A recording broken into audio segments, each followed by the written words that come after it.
That's what I'm talking about. Welcome, everybody. Welcome, Goglings, I can speak. Gogorifics, Gog peoples. Welcome, all the Goglings of the world. I hope everyone is doing well. Welcome to episode 323 of Pen and Pixels. It is D&D with GOG, Ghosts of Saltmarsh, as we continue along in our campaign set in the world of Greyhawk. Before we go any further, just a couple of reminders about ways to support us here on the channel. If you have not done so already, please follow us here on GOG.com's Twitch channel. We appreciate that very much. There are a lot of streamers here who are here for your edumacation, as they say, and enjoyment and entertainment, and following the channel is a good way to make sure you can see all of those folks during the course of the week. Exclamation point, so you can do that with, again, following us here. Please also subscribe to us here on GOG.com, because you can get those custom sub badges, DRM free, of course, and emotes to use everywhere across Twitch, so that is always appreciated if you can do that. So please make sure to check us out there. And if you haven't already done so, please consider clicking through to our individual channels, because we have our own subsystems and Patreons and all that kind of good stuff that we do as well. Now, just a couple of quick notes about schedule. Today we are continuing with D&D with GOG, Ghosts of Saltmarsh. Next week is May, and May 3rd, which is next Tuesday, we're going to be back into playing some video game stuff. Now, I just want to make one quick note to chat, which is that I am very seriously considering the possibility of doing the Solasta DLC. Now, I know that I just started Dragon's Dogma, and I did not want to be an all Solasta all the time streamer, but man, it looks so good, and I love Solasta, and I'm like, I can play Lost Valley, and it just came out, and so I may end up doing that, in which case Dragon's Dogma would be put on hold only until the DLC is over, and then I would return to Dragon's Dogma. I have not decided completely, but I'm thinking about it, so I'm just letting folks know that that might be the case.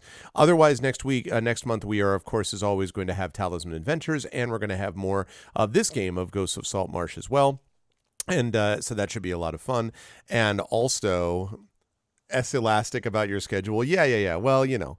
The other thing is next month is also my charity event called ArvCon, which has been running now for 7 years. This is the 8th year this year of ArvCon 2022. We raised $7,000 last year to benefit the Damon Runyon Cancer Research Foundation, and GOG.com's channel was a big supporter of that. GOG.com was, and hopefully GOG.com will be supporting us again. I can't announce them as an official sponsor yet because we're still, I haven't heard back yet, but hopefully they will be, and regardless, some of the people that you see on this channel will definitely be a part of that. That's going to be happening Memorial Day weekend in the States on my channel, and Memorial Day weekend is Friday the 27th, Saturday the 28th, Sunday the 29th, and Monday the 30th is our overflow day of next month. So we are just a little over a month out from ArvCon, which again is a big event for us, and so many people have been affected, obviously, by cancer and by what what it has done and its depredations. I lost my mother to it, and just numerous examples that we could tell.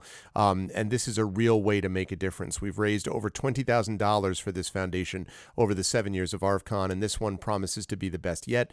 We have giveaways, we have prizes, we have a concert, we have multiple things going on the channel. So I did want to let people know about that and to mark your calendars for it. And we will certainly make available ways to be able to donate to it. Damon Runyon is working with us directly this year, again, so they will be able to set up their own PayPal that you can contribute to directly and all that kind of good stuff. So it's going to be very, very exciting, and I'm looking forward to that. Right now, though, what I'm excited about is the continuation of this campaign, and so I'm going to unmute myself and apologize unreservedly to whoever I may have accidentally interrupted because I couldn't hear them, and then I'm going to unmute them, and last but certainly not least, I'm going to head on over to reveal to you the Ghosts of Saltmarsh crew, and by that I mean the spectacular group of people that you see in front of you. What's up, Pyron? What? I just saw this terrified expression on Pyron, and then this silence, and then what's going on? What? It's still terrified. I don't know what's going on. I have no idea. There was just a loud bang, like a really, really loud bang. I heard it. And yes, it was a lot. I heard something. Yeah. Ebenezer was trying to fix his bicycle, and the wheel exploded. The wheel exploded? Like it Wow. went poof, pang, Wowzers. like really loud. You know, Pyron, Like this really, is really not Ghosts of Germany. So if you could keep all of such paranormal events out of this chat, that would be great. Okay, all right. And Ebenezer is now standing here and just looking like really sad, and it's his birthday. Oh well, that's Oh, right. That's right. I knew happy that. Come on. Happy Hey, birthday, Ebenezer. Ebenezer. I'm sorry your Yeah. tire blew up. Excuse for you to get a new one. That's the remains of his tire he's holding. No, it's his front lamp, Oh my see. goodness. not the bike's one, but Ebenezer's. Let's see. F in chat for our charisma. How good is he at unicycles? That's true. I can ride a unicycle. It's one of my weird life skills. I can actually ride a unicycle. Really?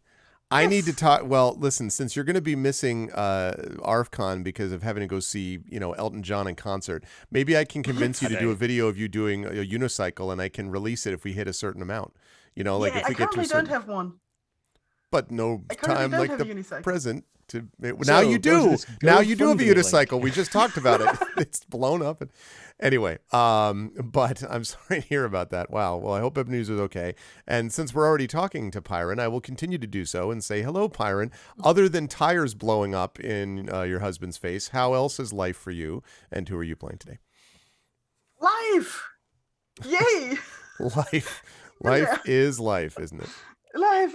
There's like it's going on like every day, sometimes twice a day. That's true. It's like, oh yeah, but so yeah, life being a bit stressful. So I'm more than happy to be here tonight and have some wonderful D&D.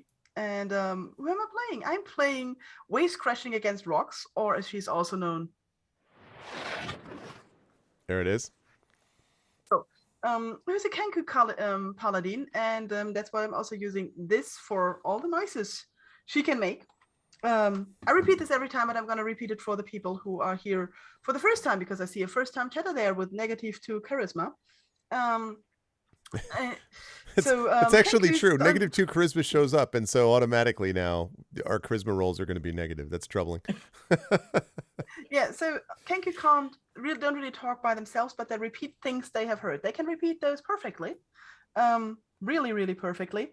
But everything they say is something they must have already heard. So every sentence, every noise, and all of this is something they've heard previously. So I've got like, I don't know, by now a lot, 50 at least. Yeah. Different noises and phrases on my stream deck here that I use for all the things that Waves Crashing Against Rocks wants to express. I try to move my lips while doing them, but I keep forgetting it. But if you hear weird noises on the stream, it's most likely me. And actually, that effect that you just talked about came in really handy in our last session, because there was a moment where you were able to directly translate exactly what had been said or speak what had been said exactly, so that people could then translate it down in the hold. So it came in handy, and I'm sure it will again. It is always a pleasure to have Waves with us. Also, Waves almost wasn't with us a couple sessions ago. Was real close to departing this mortal plane, to shuffling off this mortal coil, and to creating an entire litany of Monty Python comparison references to that skit. But you managed to survive, and I'm glad for it. So thank you, Pyron. It's always a pleasure to have Pyron with us, and it is also a pleasure to have right below Pyron, that is Darksaber 2K, sitting down there hanging out with us. As always, Saber, thank you so much for Dashboard and Moobot and stuff. Now, what's the shirt? Is that a recycle shirt? Do I see? Is that a... It's a Jawa saying recycle your droids. That's awesome. That's really cool. Oh, I should say, this is just because this was sent by one peripheral Mike. This is my D&D shirt that says the "You can certainly try" comment, which I have apparently said on more than one occasion. So I'm very proud to be wearing that shirt. Nice. I just want to say. But anyway, no, that's awesome. Recycle your droids.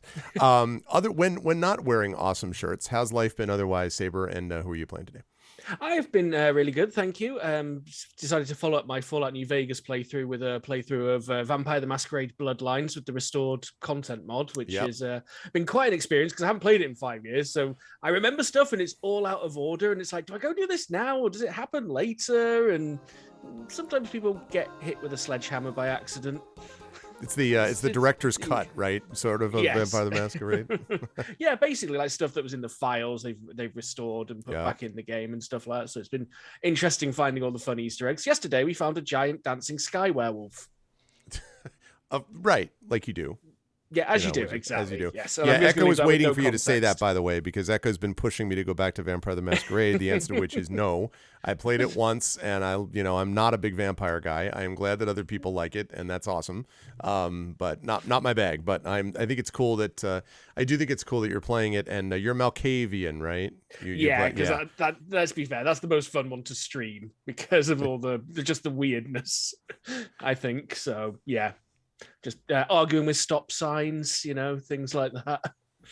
Yeah. That's which can be crazy. When here and when not playing a vampire, who are you playing?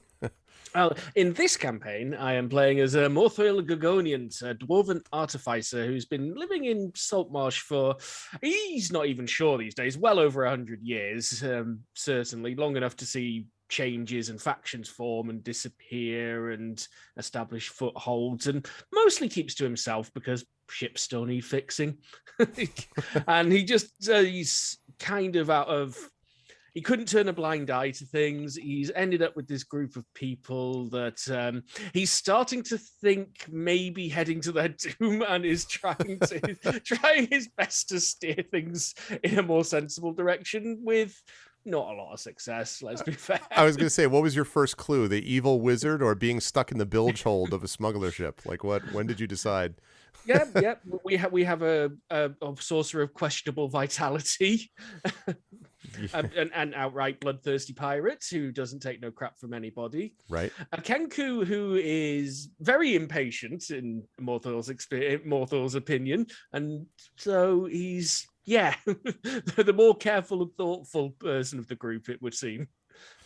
Yes, indeed. And it's been fun to watch. I've been listening to the audio podcast put together by our friend Fleos, which, by the way, the more I listen to them the more I realize how much of a really fun campaign that was with these. Oh, not with Nanda, sorry. But Nanda's been wonderful too, but was not in that campaign. But with Chai and of course Pyron and Mike and Saber, that was a good campaign and a really good adventure, and these folks played really well in it, and it's really entertaining. So you should definitely go check out the audio podcast.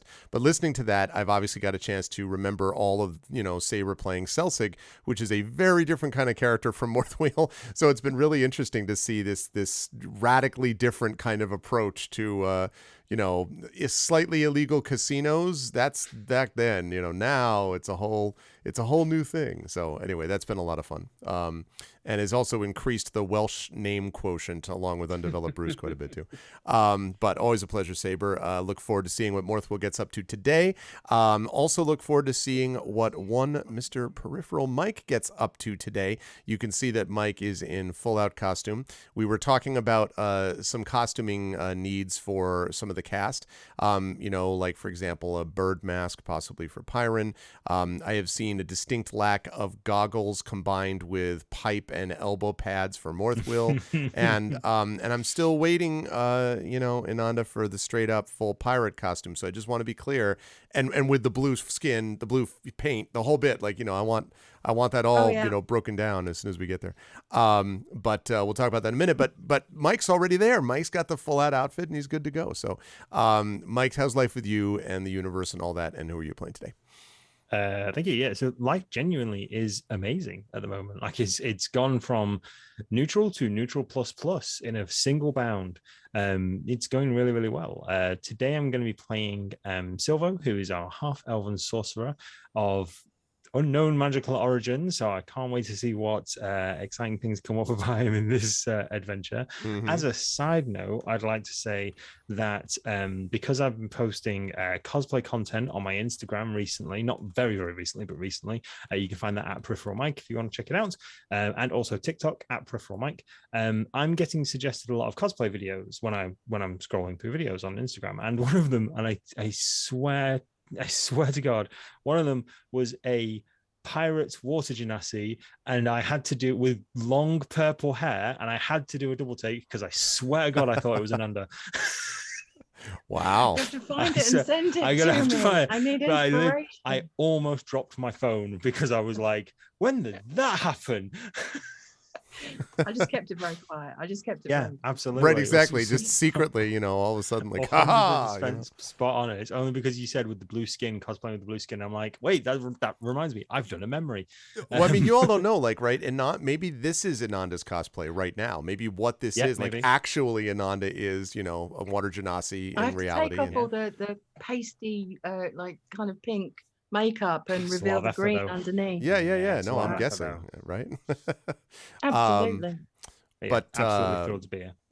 It is good to see you, Mike. And did you just say Silvo? Did you just introduce yourself in the midst of that? I did, yes. Okay, right. I thought you did. I was like, wait a minute. I got completely lost thinking about cosplay. My bad. Yeah, you me both, friend. You me both. I'm excited to have Mike with us. And by the way, chat, I will also note that there is going to be, those of you who have watched the campaign on my channel of the Eberron Oracle of War campaign will know that we are about to move into Season 2.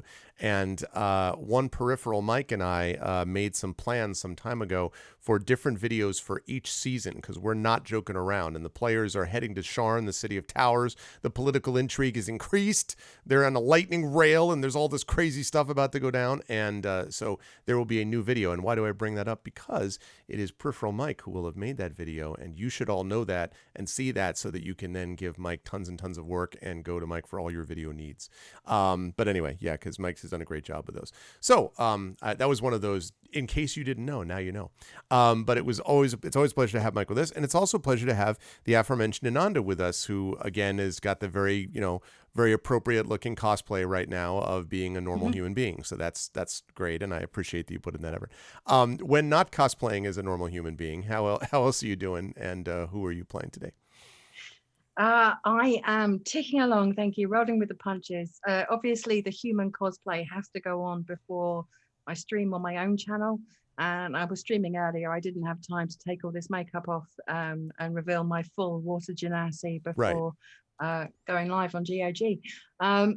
But yeah, over on my own channel, I'm having tons of fun. I started today Life is Strange, which is my first playthrough. It's a brand new, it's been on my list for a while, but I've kept myself spoiler free, so it's all brand new to me. Absolutely loved how it started. I'm also playing some Valheim. I made a small faux pas and spawned a boss that I was not ready for.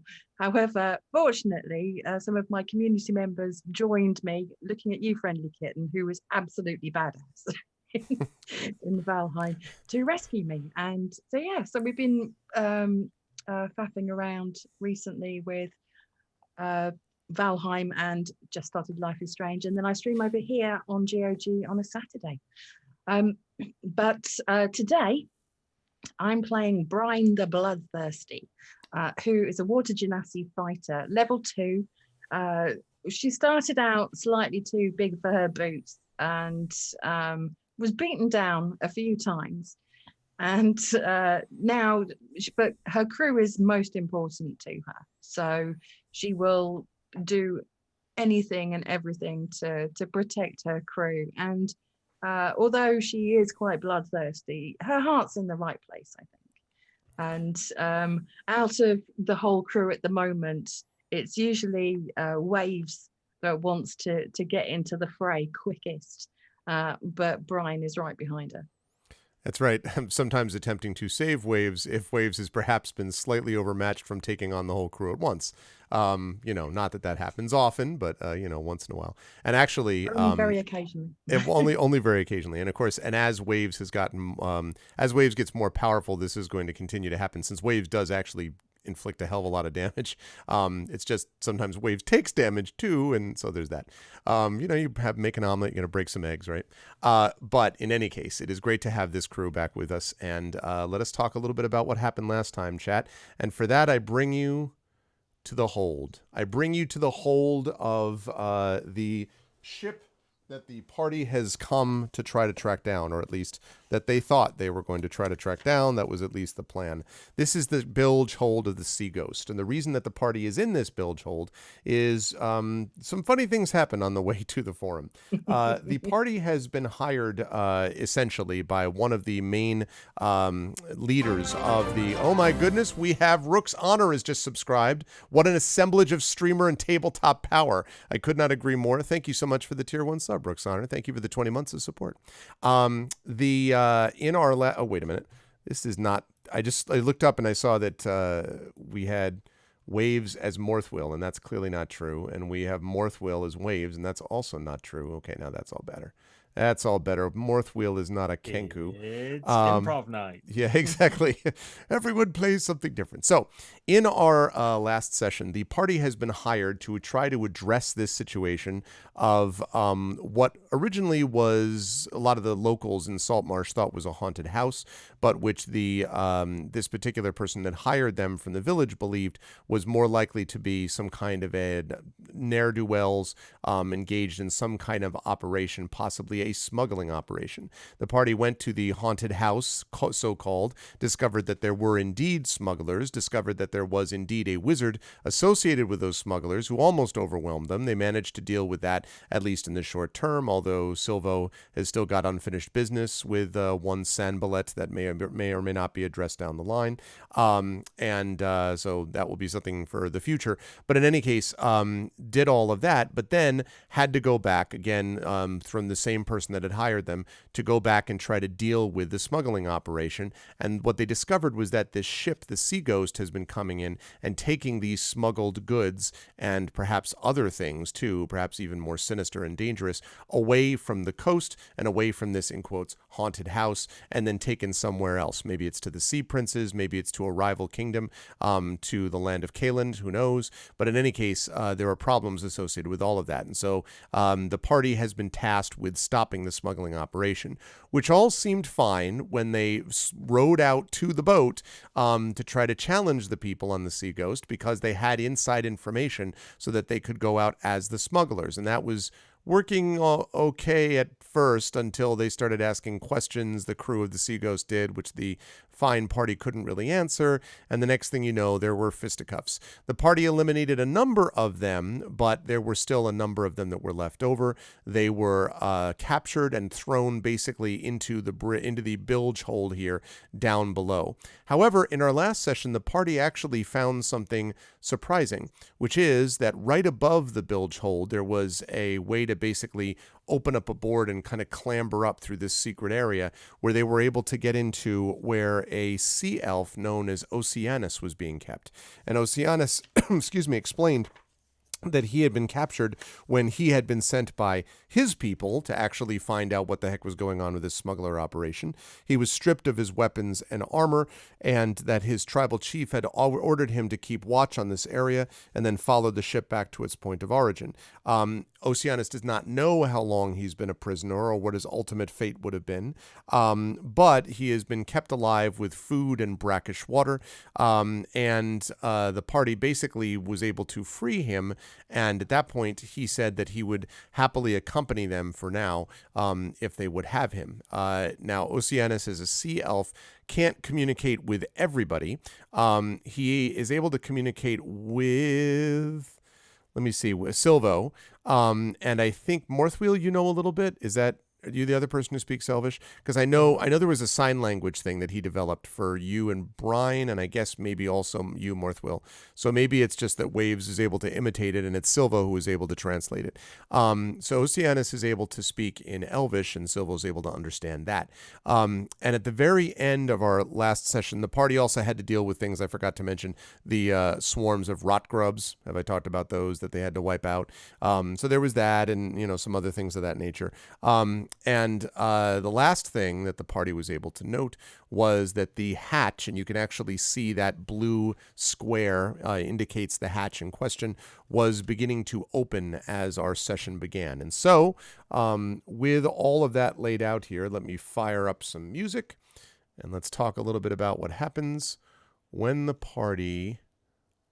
Why is the party doing this? Oh, that's why. Okay. Bear with me 1 second.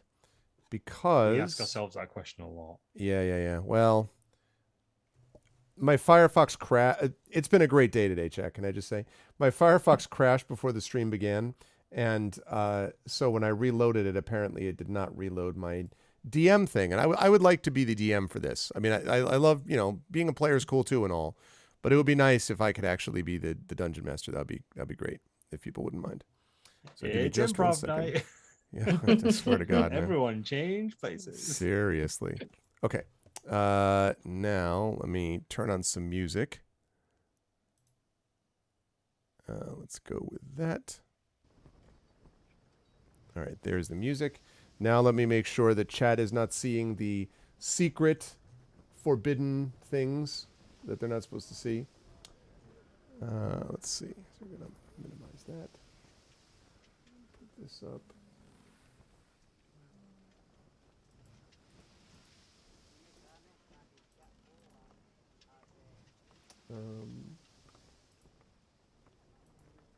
Yes. Okay. There we go. That means I can put this up like this.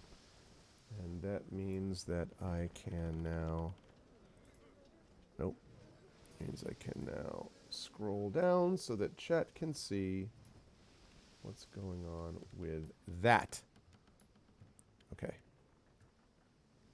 And chat should now be able to see just about all of that. There we go. There's Morthwheel. Want to make sure that we got that because Morthwheel, I still had you listed up in the brig, I think. Yeah, I think that was our resting positions. Yes. Now, I believe you were trying to get just a short rest in, I believe was the plan. And you had been able to do so because your hit points are not as bad as might otherwise have been the case. So, Brian, you were at 19 out of 25, I think I had you at. Morthwheel, you're at 16 out of 16. Waves, I had you at 22 out of 26. Is that correct? 22 out of 26. Okay. And Silvo, I had you at 13 out of 13. So you folks were able to use, and I think you used hit dice for part of that, if I'm not mistaken, to be able to restore some of these. So this is at the very end of the short rest. And as the hatch is opening, I'm now going to hand things over to the party. You will have just a moment. Now, Oceanus, you may remember at the very end of our last session, Brian, Oceanus came over and basically gave you a signal that there was something happening, that there was danger. And you came to or whatever, and we're looking up just in time to see this hatch. So I'm going to give Brian a chance to react to this first, and then I'll check with the other players. Brian, this hatch is starting to open. What do you want to do? Is the hatch opening like a trap door? Is it Correct. opening on That's exactly right. Is it opening on the side that I'm on or the side that Silvo's on? It is opening on the side that you're on. Okay. I am my reaction is to signal to Oceanus to get to the other side by where Silvo is. Because obviously we don't want him to be seen by whoever's opening that hatch. Okay. So Oceanus is gonna It's zip also over worth here. noting that none of us have any weapons where we are. I mean, I think that. Oh, yes, did I leave that out? We're prisoners, but yeah. Yes, that is quite true. Okay, and then I would say I will give Waves a chance to make a perception check to see if Waves can hear this. Morthwill, you're not going to be in on this Okay. check because you're literally not even there. You're up a level, so I was going to ask something along those lines. Yeah. yeah. Sorry. 19. All right, that's pretty good. Yeah, you hear the sound like a creaking door, sort of, and half in your dream. Maybe there's a dream where someone is opening a door, and maybe it's Silvo on the other side of it, and then he looks really creepy, and you're about to draw your sword with a flourish, and then you wake up and you realize that was a dream, but what is definitely not a dream is the sound of creaking, and as you look up, you can see that it is coming from this hatch, which is now almost all the way open. Okay. I'll try to get up very stealthily, and we'll try to wake up everybody who I can see that is not woken up yet. Okay. It looks Nobody's like... gonna get killed in their sleep. Yeah, exactly. Well, it looks like Oceanus is not there. It looks like Brian is paying attention. Silva's all the way on the other side of the ship, and you don't know where Morthwill is. So, might be like up a floor, possibly. Didn't Morthwill say he wanted to sleep in the room where Oceanus was? Yeah, that's right. That's right. So I guess you might know that. If you want to go up into that room, you could. Yep, I want to do that. Okay. And wake him up. All right, so I'd say you have just enough time to get up there. I don't think you'll be able to get back down, but if you want to move your token over to this away, over to where he is, then you can do that. Let's get him out of there. Okay. I'll go there, and I will shake him cautiously on the shoulder, like. If I point back, and I repeat the squeaking, the creaking sound of the hatch. What's that, Waves? Someone's coming down the hatch. Hey, Timmy is stuck in the well. What's that, boy? Little Jimmy is stuck down the well? I tilt my head slightly, but then I nod. if I saw... Sorry. Go ahead. I was just going to say, if I saw Waves going to try... Obviously, I know where Morthwill is. Yes. I don't want whoever's coming through that hatch to see them reappear from where they are. Okay. So I'm going to move forward, if that's okay, so that I can be like a very obvious distraction.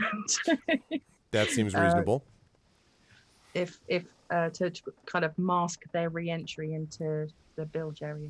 That seems reasonable, and that's going to give you... And I'm going to talk about what you see in just a moment, but before I do that, Silvo, I'm going to give you a chance as well to make a perception check to see if you are pulled from your reverie, as it were. It's funny. It might be 16. Yeah, I would say so. You also hear this, but in your kind of vision, it sounds like Sanballat, who is holding onto a door, and then says something to the effect of, "You'll see what awaits you," and then, and as you're having that, you like wake up, and you find you are facing the hull of a ship, the inside hull. Oceanus? You do not see Oceanus yet because you're facing the hull. If you turn around, that might be, but. Oh yes, that's very true. I am facing the hull now because I was resting against that part of it. Okay. Mm-hmm. I'm going to scramble to my feet. Okay, so you see Oceanus there, and Oceanus does one of these like, kind of like hand up and like finger to the lips deals, and then silently points, and you can see the hatch is opening away from you. Like now it is opening upwards, so it's not, but it's opening up in the other direction. And so you're able to see, and I don't think you're able to react any more than this because this was all happening within a short period of time. As you look, and your eyes are kind of blinking, Brian, to kind of adjust everything as the light kind of floods in a little bit. But then looking down, you hear... And a green, scaly head, like looks down into the hold. Yes. And then its eyes fall on you. Its gaze falls on you, and looks at you and goes, yes, yes, yes, and points at you and then points at himself. Yes, yes. As in, like, pointing for me to follow him? It's or at least come over in his direction. Um, And he's just got his And head down, like he's kind of like leaning through the hatch right now. it's a big snake, right? It's not, no. This looks like a lizard man to you. Okay. I'm gonna cautiously take a half a step forward. Okay. Hello. We've been down here for a while now. Can you let us out? And then it says, crew, crew, and points at you and then says, crew.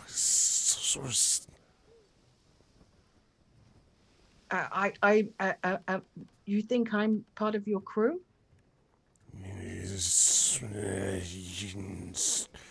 You crew. I'm kind of inferring what he means, but I'm gonna just completely play dumb. You want me to be part of your crew? I'm already part of a crew. I'm not interested in being part of your crew at the moment. Are you saying you want to be kind part of of my agitated. crew? Crew, and it points at the ship, like kind of above it, and then points to you again. Crew.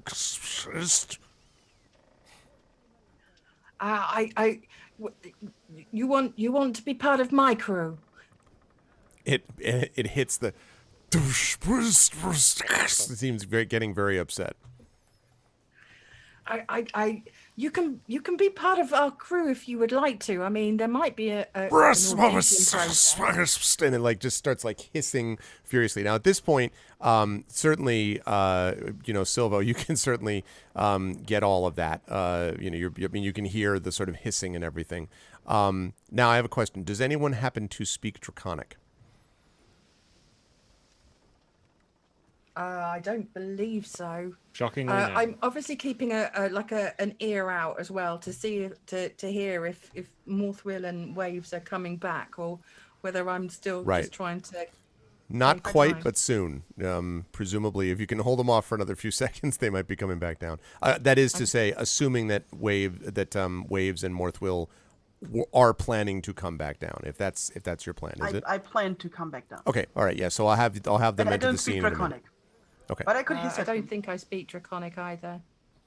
Okay. I do not speak Draconic. So they just keep hissing, and Oceanus slides over to you, Silvo, and then says, "Lizard men, for certain. I do not know what these ones want. They often can be aggressive and territorial, but they're not automatically evil, but they also can serve wicked masters. I don't speak their language, though. I only can pick up some of what it's..."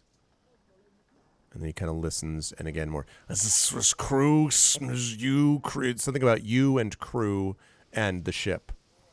And you hear that multiple times. So I'm just gonna. Is Oceanus next to me at this point? Has Yes. he moved, or? So Okay. Oceanus would be like here. Okay, cool. I'm gonna touch Oceanus's shoulder, and telepathically, I'm gonna ask him. So, do you think these could just be slaves of the pirate crew? And he can communicate back telepathically with Okay. So then he says in your head, or allies, perhaps. Or they've taken the ship over.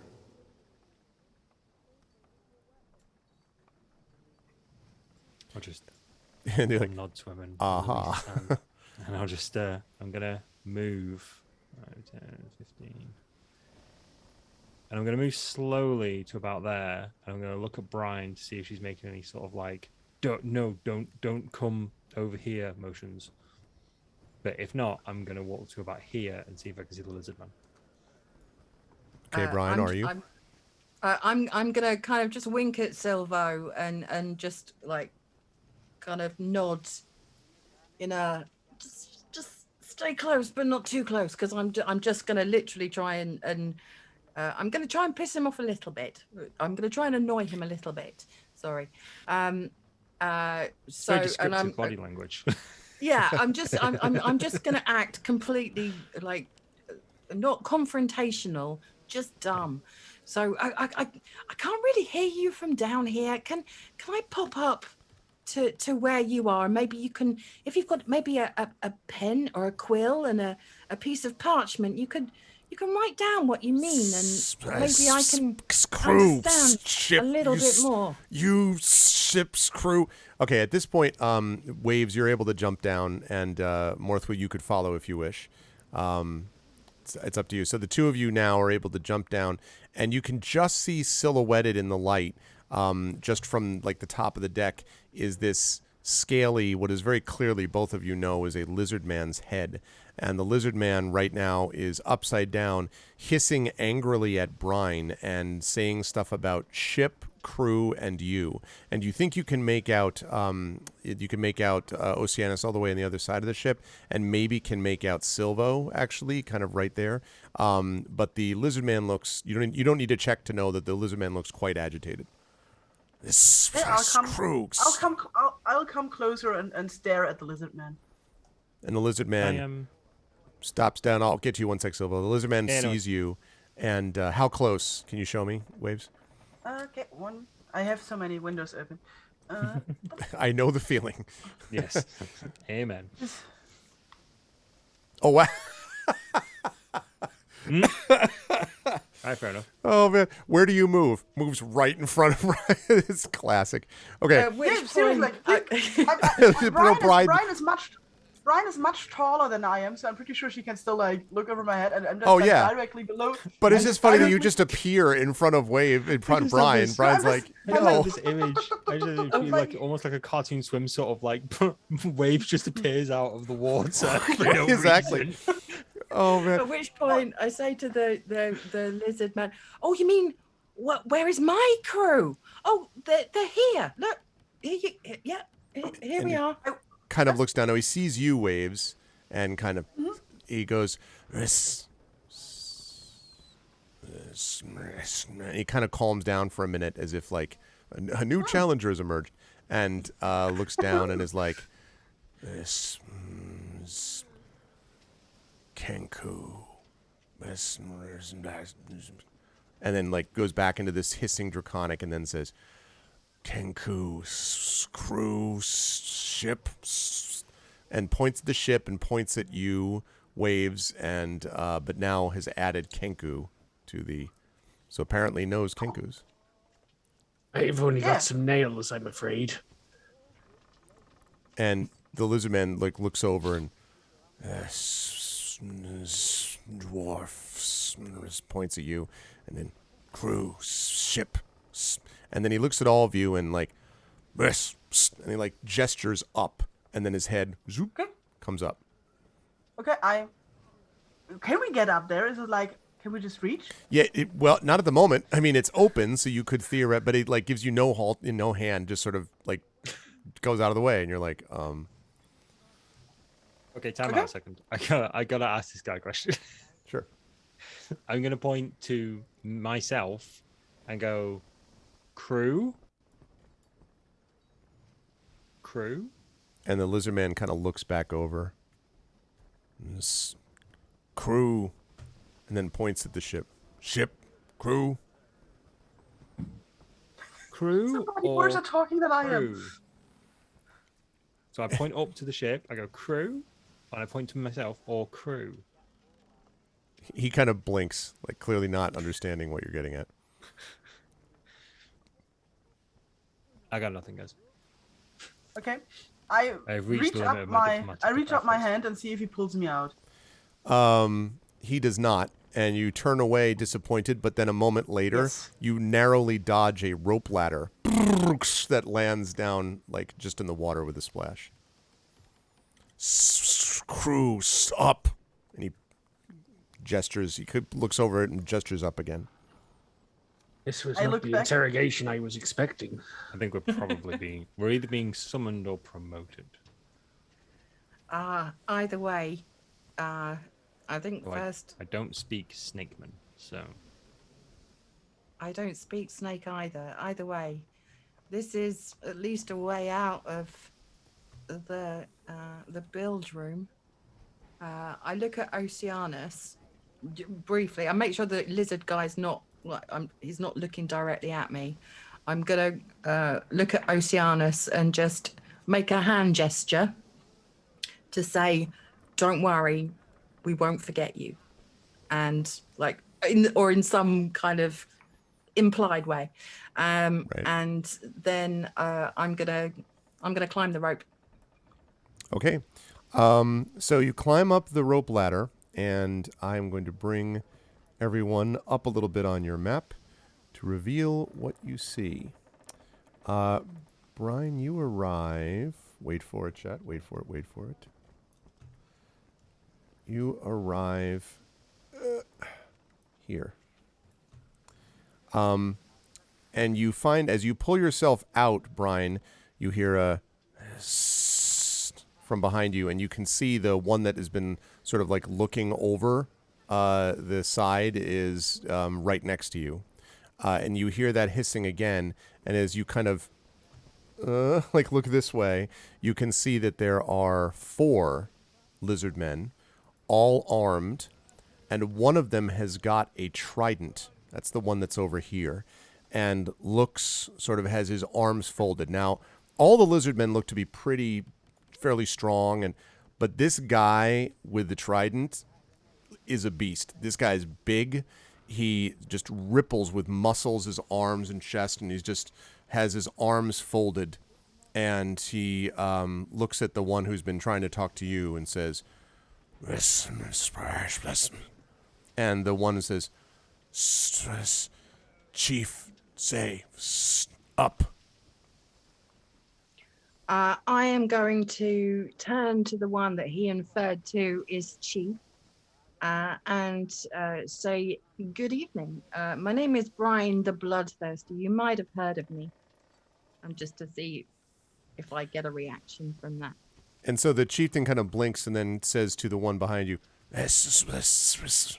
and the lizard man behind you says, Brian, and there's a moment's pause, and then the chieftain says, and the one speaking to you says, Chief, say, no, you, up. Okay, can I ask if you plan to do us harm? I'm not going to put my crew in harm's way. And so there's a moment's pause. Hold on one second. Just responding to something. Okay. So there's a moment's pause, and then the guard, it's not clear to you, Brian, that the guard is really translating, since the guard barely speaks any common. It's more just kind of like maybe a couple of words. So like, who knows in this high stakes game of telephone what's actually getting through. But the guard says to the chief, and then makes a sign, the universal sign for head cut. And the chieftain and kind of just grins, and these razor sharp teeth, along his mouth, and he kind of shakes his head, and the guard says, Chief, not kill yet, up. And the guards all lower their swords at you as if to be like, let's go. Okay, I am going to maneuver myself I'm assuming that the perspective is the same. So this trapdoor has opened the side of it I'm on, in That's which right. case, once again, I'm going to kind of maneuver myself this way a little bit Okay. to allow the others to climb up, Okay. but to try and keep focus, like not towards where Oceanus is. Right. And also, once the others have come up, just preempting this now, parlay, yeah, something like that. I'm putting this out there now. I'm going to try and maneuver them away from the trapdoor before they have a chance to close it. Okay. And the one guard moves like with you, like they let you pass, and then the guard moves with you so that you're watching and has like watching you like a hawk is definitely what we're talking about. Like just straight up is focused right at you. And let me make sure that I've got that as it picks up on chat there. There we are. So it's watching you like a hawk, but you're able to do that. Then the others of you are able to gradually ascend if you wish. It depends on what order you want to go up in, because it's a rope ladder, so only one of you can go up at a time. They seem, by the way, Brian, in answer to your sort of implied inquiry, they do not seem inclined to slam the door yet. It sounds like they want everybody out of the bilge hold. So who's up next? Morthiel will, excuse me, climb the ladder next. Okay. So Morthwell, you can place yourself here to begin with, and when you appear, the chief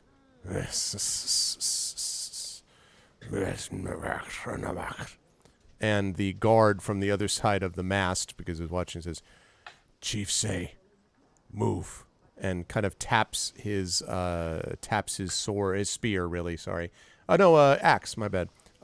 Right here. So basically, as if that's where you're supposed to go.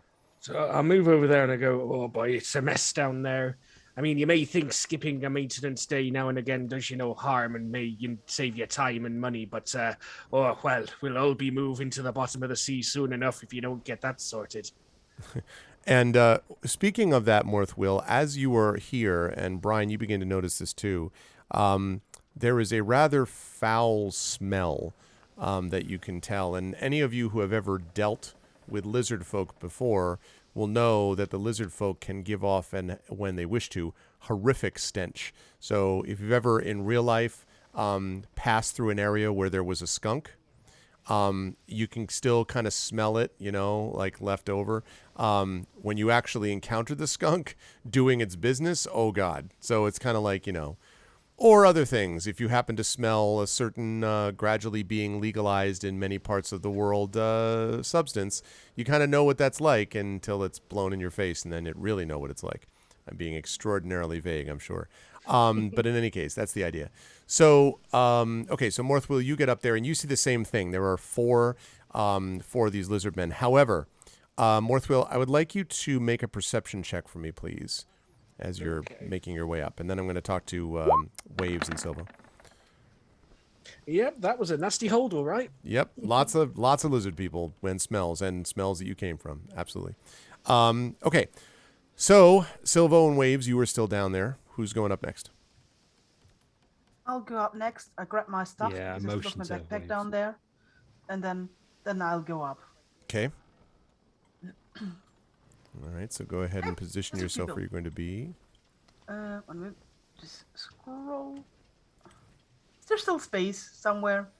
There is space to begin with right here, and then what they would probably do is have Brian move like here, and then have you move there, theoretically, would be the idea. Or Morthwill move over. It's up to you. Nope. Kenko has just barged past me. And when they Sorry, I can.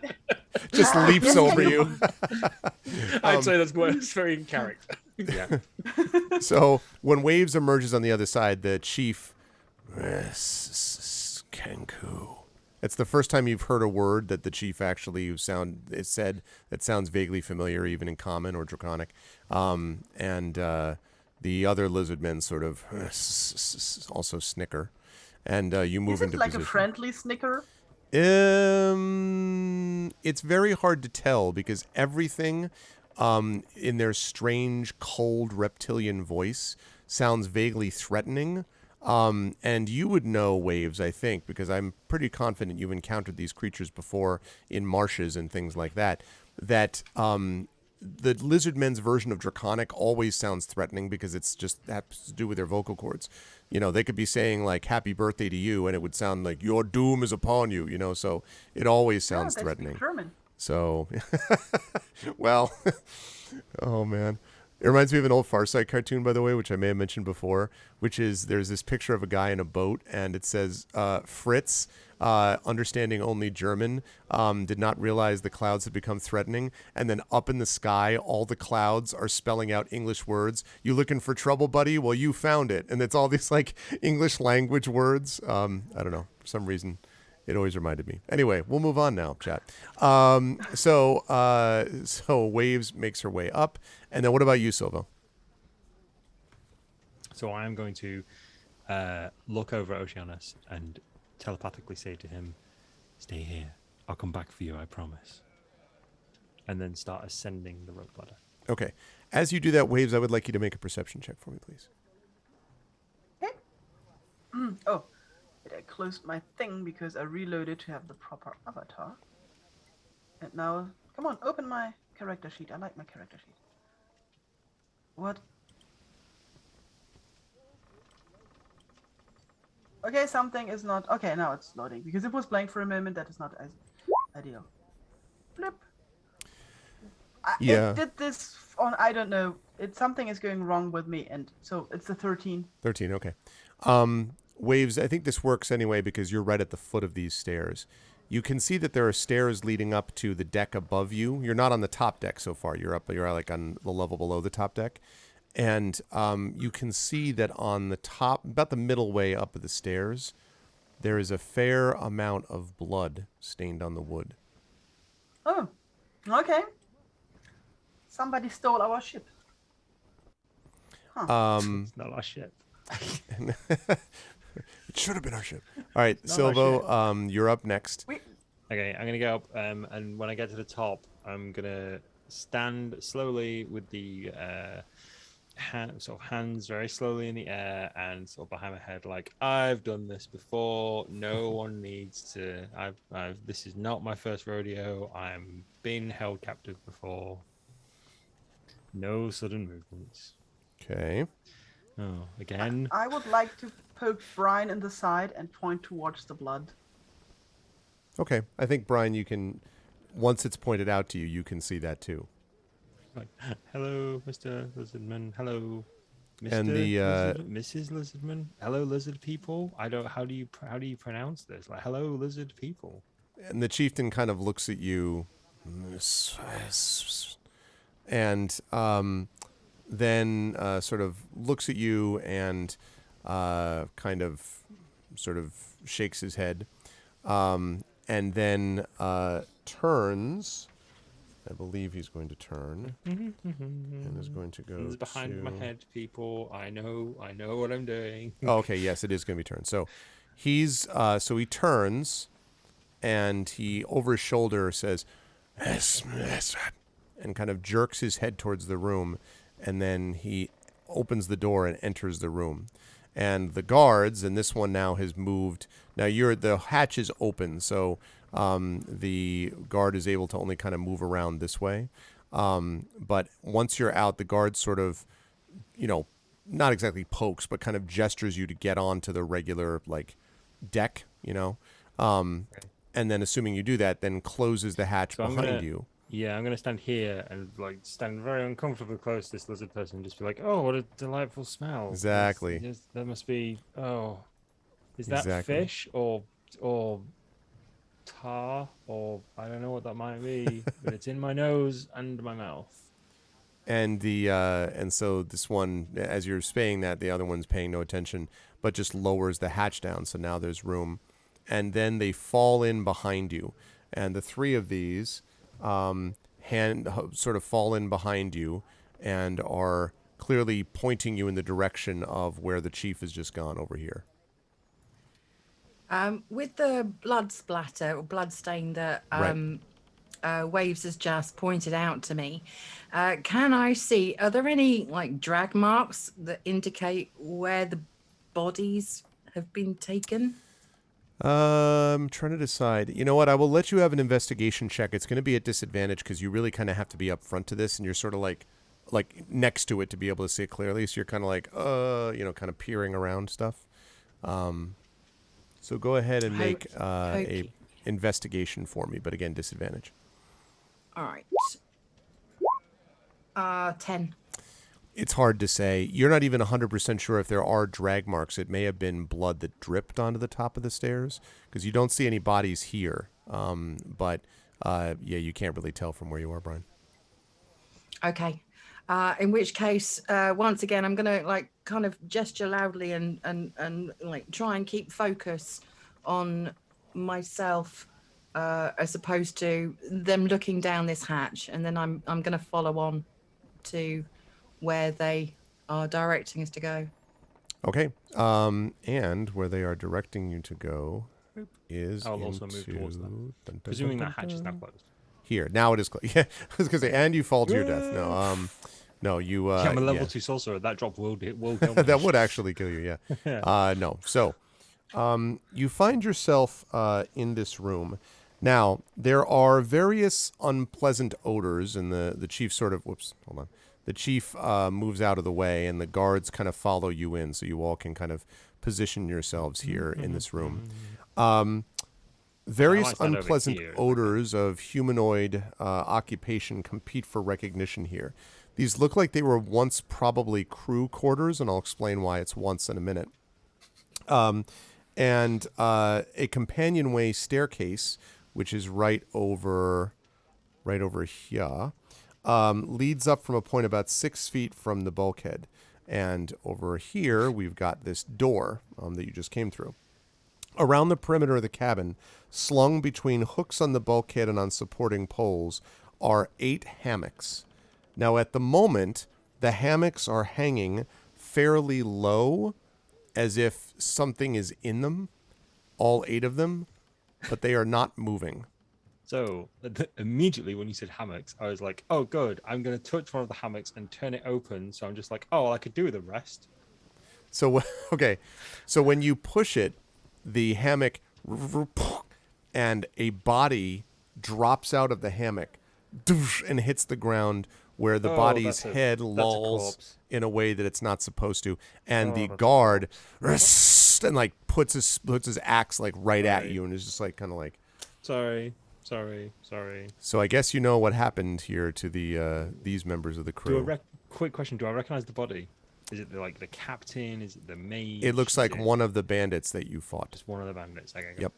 Sorry. Just try not to look at the body. Just wanted a nap. I look at Silver with a like, why did he do that look? Which from a Kenku is quite impressive. There's just a bird tilting its head very slightly. Yes, Right. but with a very intense gaze of questioning. I just found, by the way, the actual tokens for these. Sorry. I just kind of shrug a bit. There's your token. I was tired. Yeah, they clearly, and the chief kind of is like, as you look over, the chief is giving you this weird look, like, but maybe that's just because it's a lizard man. But it sort of, yeah, towards you. Okay, cool. Looking in your direction. Do I notice the lizard chief staring at me? Yes, I would say so. Okay, I'm not gonna look. I'm just literally gonna go, hiya. And the chief, and so the chief points to walks over, kind of walks past you. Morthwill, you're in the room now, right? Are you like here? There's a Kenku blocking the door right now. No. Can't you just like vault, like leapfrog? Definitely. Yeah. Can you please find a soundbite that just goes, past me. excuse me? Yeah. Wave shoved past me in the one direction, and then when we all went back in the other direction, Wave shoved past me again. So I'm currently staring at the back of a Kenku. Just leapfrogged over. That's what happened. Yeah. So Waves moves forward. So I'll walk in, see the bodies, and just like, oh. Yeah. Oh, by the blistered bunion of the cob. I need a moment. He looks very queasy. Yeah. I look at him and say, Captain, I wish to report a mutiny. I think you Nice. might have hit the nail right on the head there, where he's crushing against rocks. And the chief walks over to this front hammock and looking at you, Silvo, and then sort of spins the hammock, and again another body falls over. This is another one of the bandits, and clearly also dead. And points at that, and this one moves out of the way so you can see, and points at the body, and then points at you, Silvo, and then says, "Crew, crew." Where is he pointing when he says that? Is he pointing directly at me and then at the body? He points at you, and then like he's trying to make an association or something. Points at the body and then at you, and then. No, not crew, not crew. Prisoner. I put my hands together like this. I like prisoner, slave, prisoner, not crew, not crew, not crew. And so the chief kind of squints and then looks at the guard here, who's the one that's been, I don't know, translating is a little much, but sort of. And the guard, and then says to the chief, and then puts hands together, like the same way. That's it. And Clever lizardman. points Prisoner. it, and the chief sort of and says that, hisses more to the chief, and then the chief comes over slowly and comes right up to you. Now, as I mentioned, chief is a big dude, You are and just massive, mate. looks over, and again you can sort of smell that a is little bit of the stench powerful coming from it, odor. and kind of looks closely, and It's in my eyes. How does the smell get in my eyes? and Everywhere. he holds up his wrist, and for the first time you can see that there is a broken manacle on it, and he points at it, and he says, Yes. And he points at it. Manacle. Yes. and he lowers his hand slowly. Make a persuasion check for me, Silvo. I'm going to have you do this at disadvantage, unless, of course, chat, one of you has an inspiration that you'd like to use to try to compensate for this disadvantage right now. We'll give that a second. We'll see if I mean, it should anyone... go- Just in it might- case. It might go okay. Persuasion is something I'm good at, so I don't want a manacle. Yeah, that's fair. I'm not offering to be a prisoner. I'm just saying. Okay. We were prisoners. Looks like Chad is willing to let Persuasion. you rot if need be. Yep, absolutely. Well, that's okay. I got Wow. 24. so- 24. But we said, I think I said disadvantage though, Oh, right? disadvantage. Oh, I'm sorry. Yeah. We'll do that one again. And 15. 15. So he folds his arms and then leans back. And nods to one of his guards. And the guard that's been sort of translating for you comes over to you and then pulls from his belt a dagger. And for a minute you're like, ah! And then he flips it to the handle, like basically so that you're to the handle, as if he's handing it to you, and points down at the body. Points to you with the knife at the body. So he's pointing the handle to me and then the handle to the body. Yes. But the handle clearly is take this, and then as So far I as what he's will asking you to do. reach over and take the dagger from his hand, because I happen to have a prop Nice. as well. Show Is this off. body alive? Is this person moving? Sure as or hell is this doesn't a look like it. Is this a very dead, like... Looks pretty like, dead. They're basically been turned into a Pez dispenser. Like, Looks pretty dead. okay. I'm going to just stab the dead body. Just go. Okay, and he waits and sort of just... Ooh, And then boy. Morthwell just made a Morthwell constitution throws save. up. Now, you just did a constitution check, not a saving throw, Morthwell, you know. I was testing myself though. So Oh, I guess okay. it's fine. I just- there All right, is a- so you there hear... is a moment- I think I should probably... Actually, Silvo should probably make a constitution saving throw as well. And So next to even you, if the he guard, misses it, the guard is like, Constitution saving Morthwell. throw. I should probably make one of these as well. No, Silvo throws up in his mouth. Okay. So- And the guard sort of and then I leave the nods dagger slowly. just sticking in the body. Okay. And then nods slowly, and he reaches down and takes it up, pulls it out of the body with no problem, and then flips it and puts it back into his belt. And he looks at the chief, and the chief sort of nods and says, "Yes," and kind of jerks his head over to the bench, basically. You see those benches there? And sort of jerks his head over to the benches. And then he kind of waits for all of you to sit down, apparently, at the benches. And then basically begins this, what sounds like a speech, although obviously you don't understand any of it. It's just, and he kind of, a couple times, pumps his fist and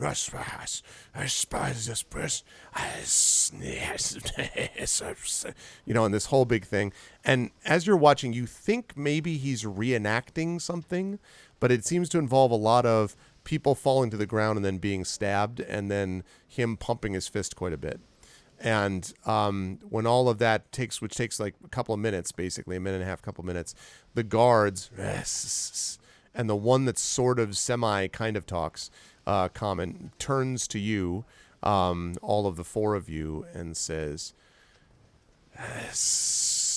"Chiefs take boats, you not cruise, prisoner freeze. Now, folk take boat," and smiles, which looks terrifying, but I just break out into applause. Congratulations. Well done. Very well done. Excellent story. Well done. I'm just gonna I'm gonna kind of do a cheers kind of motion and say, "I'm so glad that you managed to take this ship. We tried. We were thrown in the brig. You are obviously very mighty. When we were thrown in the brig, our weapons were taken away from us. I don't suppose you've seen them anywhere, have you?"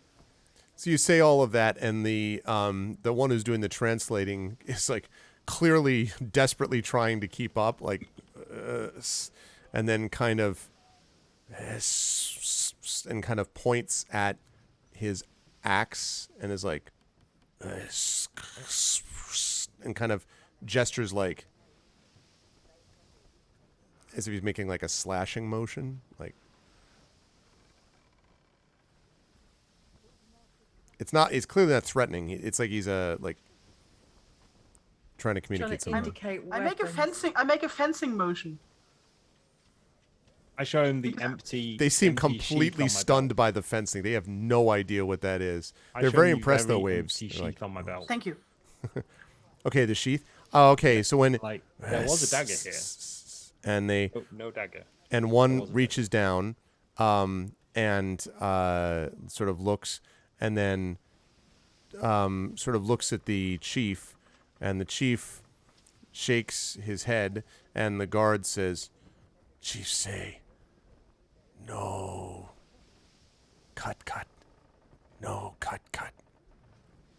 First, prove.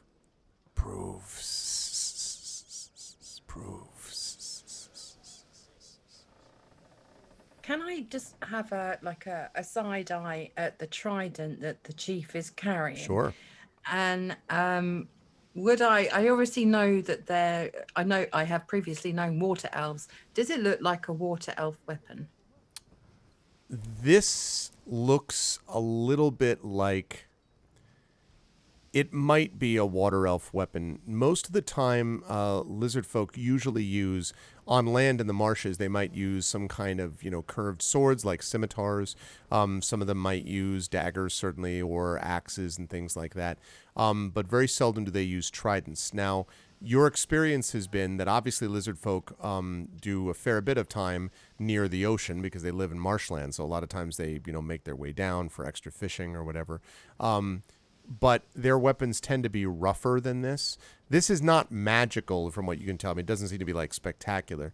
But yeah, it is more sort of carved and honed, than a weapon that was typically for the lizard folk would be. So it might be a water elf weapon. It certainly doesn't seem like it started with the lizard men. Okay. Can I ask a question? Sure. Do I, if I like shout in my head loud enough, can Silvo read my thoughts? That's a funny thought. Nope, not Like yet. screaming at the top of my almost Nope. Damn it, Silvo. wincing. Unfortunately can- not, no. No, okay. Because Fine. we haven't spoken. Wait, have we spoken telepathically? No, not in the last few minutes, no. Not recently, not since we've been on the ship, I don't think. No, not at all then. Okay. Give me a few levels, I might be able to. Okay. No, that's fine. I am going to can I position myself so I'm turning towards Morthwheel, but so the guard can't like see my facial expression? The way that they're positioned, I don't know that you're going to be able to do that exactly without making it obvious, like without being like, like hiding the side of your face or something. I don't know that you're going to be able to do that because of where they're positioned. You might be able to, as they lead you out or whatever, get to that point. That's quite possible, but you don't, not at the moment, one of them's likely to see your facial expression for whatever that's worth. You can make it so the chieftain won't see it, but not so that the guards won't see it. Okay. No, in which case I'm just gonna keep kind of waxing lyrical about how impressive they're taking over the ship is. It's almost like you're a real pirate, and I'm just gonna keep like feeding the ego, as it were, whilst this is all going on. So, funnily enough, I was going to do something similar. So the one I've just moved next to, I was going to be like, sort of slapping him on the shoulder, shaking his hand, and sort of go, "Oh, congratulations! This is a great achievement." And when you're there's always that one person in like the delivery room handing out cigars, sort of like the big sort of like celebratory motion, and then move over to like this one and do exactly the same thing again, trying not to be sick because of the smell, that sort of thing. So I don't know if that. So when you do that, when with the guard, it's fine. Although the guard looks at you like you're utterly left behind sanity. When the chieftain, when you do that with the chieftain, you kind of sort of move in and you hit him with a resounding slap that kind of echoes across this thing. That shoulder's bigger than my head. And the chieftain kind of this dead silence falls for a minute, and the chieftain's like, and then hisses, and then slaps you. Now, I need you to make a Constitution saving throw for me, Silvo. Of course you do. On the shoulder, sort of like what you just did. Constitution saving throw. Yep. Okay. And I rolled thematically correctly. Okay. Yeah, you go flying off your feet and just slam, and there's a moment's pause, and then I'm okay. and all of the lizardmen guards start clearly laughing, and 2 thumbs up. I'm okay. yeah, you're like, oh, you do lose a point of damage there, Silvo, because you got slammed to the ground.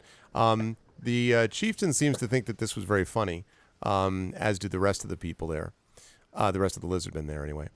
Okay, I think, Waves, you were going to ask something. I don't wonder whether we are prisoners now to them, so I look the chief directly in the face and I say, "Freedom is the right of all sentient beings." And so you say that, and the chief is like, and then it starts like hissing to one of the guards, and the guard's like, and then the chief hisses back, and then the guard finally says, "Freedom."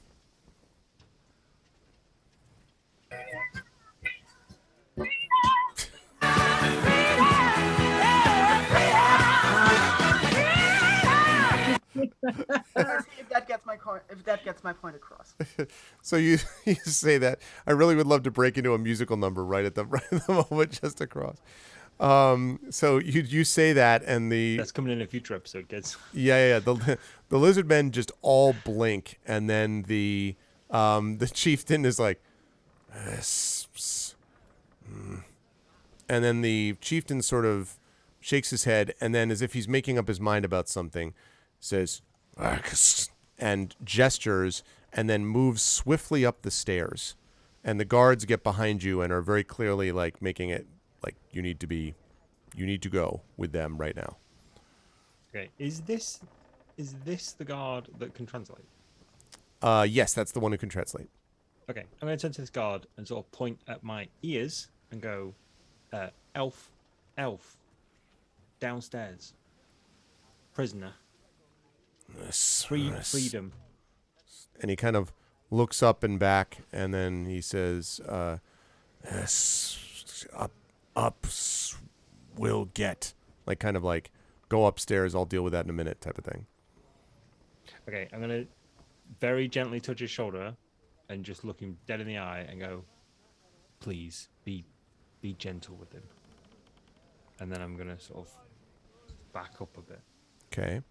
And then the rest of you, are the four of you following up to the deck, and they're actually going up here. So you're right over here is where they're going. Oh, good. Where I died. Okay, there's you. You're going to have to narrow that down a bit. Yep, I thought someone would say that. Which time? Man, what's known as the meat bag of the party. Just bury them in dead elves. Okay, so everyone else could position themselves. Thank you. And one of these guys is Morthwell's just leaning over the railing, just not looking pretty green around the gills type of thing, yeah. Hoping that the Kenku doesn't barge past you again, otherwise you end up in the ocean. So the chieftain sort of goes over and waits for you all to come out. And then the chieftain says,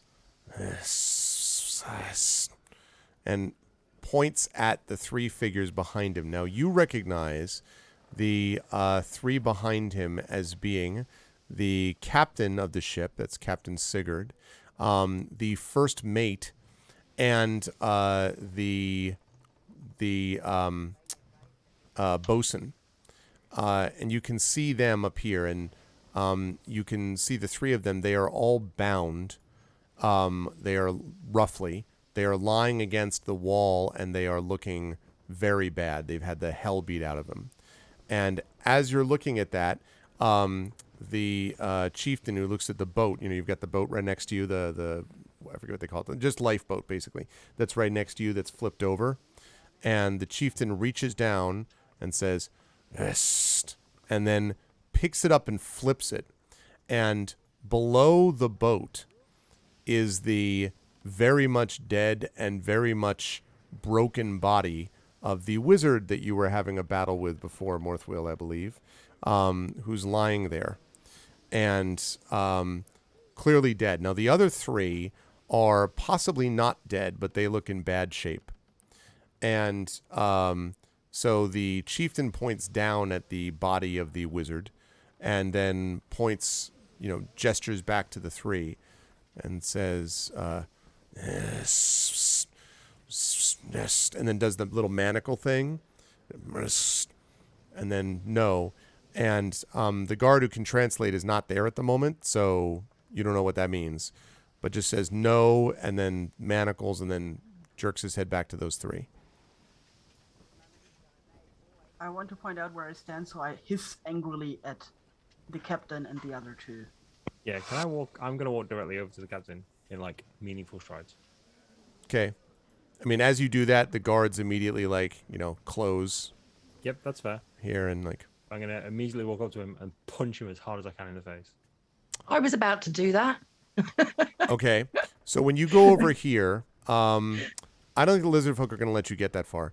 When you get up to... There's a scrabble of, as soon as I'm grabbed by lizard folk, I'm trying to kick the captain in the face. Okay. So, so okay. Now the Kicking, question is, spitting, everything. if Brian is also doing this, like, how's that? Like, who wants it more? Like, Brian, are you going to be like, no, I'm doing that? Like, who's doing that first? I guess is the question. Oh, I mean, it depends who gets there first. I was gonna say there were damn maggots down there, and as I say, sock him in the jaw. Okay. Did you say I was just. you? I Oh was wait, just gonna, I'm sorry. You meant here, this guy. Yeah. Oh, I Not thought the you meant chieftain. punch the chieftain in the face. I was like, No. okay. No, the I was captain, so the confused. I'm one- like, why would you do No, that? the Okay, right, captain, no. Good. I'm glad So we I'm haven't gonna taken walk, leave of our senses. Basically, I want to walk straight up to the captain, thump him straight in the face. Oh, yeah. And then hiss at him. Told you not to touch our goddamn Kenku. And so they, poosh, like, you hear the sound of like hitting a half deflated football or something. I will take 1 point of damage for how hard I've hit him. Okay, I'll accept that. I've hurt my hand. So you just punch him, and he's unconscious anyway, but he just kind of slumps over even further. And Brian, you're on your way over to do that too. And the lizard folk kind of look at each other like, like as you're doing this. And the chieftain just sort of watches silently as you do it. And then when you're done punching the unconscious captain, the lizard man chieftain looks at you and and then takes the hands and then breaks them free like this in this kind of symbol, and then points to himself. And then holds up the trident. You broke free. As I say, we commend you. We were unable to break free of our bonds, but you have rescued us. So we thank you. And so there's he doesn't say anything. And at this moment, the other lizard man comes back, and in front of him is Oceanus. And Oceanus emerges on deck, and the other lizard man is behind him. And the chieftain sort of turns and sees him, and then kind of slightly backs out of the way to allow Oceanus to come here. And so Oceanus kind of looks at all of you and then says to you, Silvo, "You appear to have hurt your hand," in Elvish. Yeah, he could also say that as long as, like, I think 2 minutes haven't. No, 2 minutes will definitely have passed because of the trying not to be sick at the dead bodies. Mm-hmm. Yeah, we'll just sort of pocket my hand into my coat. It's nothing. Don't worry about it. And Oceanus nods, and the chieftain looks around, looking, even though you can't read his language, know his language, looking very satisfied with himself. And then goes up to this area right up here, the sort of the top near the bow. And actually, no, is he going to do that? Yes. Goes up near the bow, and then goes to the wheel that's in front. And this is, let's see, you can see that there is a mast, and now you can see at the very end of the mast, there is indeed a bandit, and the bandit is still alive, but the bandit has been lashed to the mast and is just slumped, lying, is basically just held in place unconscious. It looks clear that has been there for a while, obviously. And the chieftain sort of points and then looks over at you down below and says, and the guard that's with you,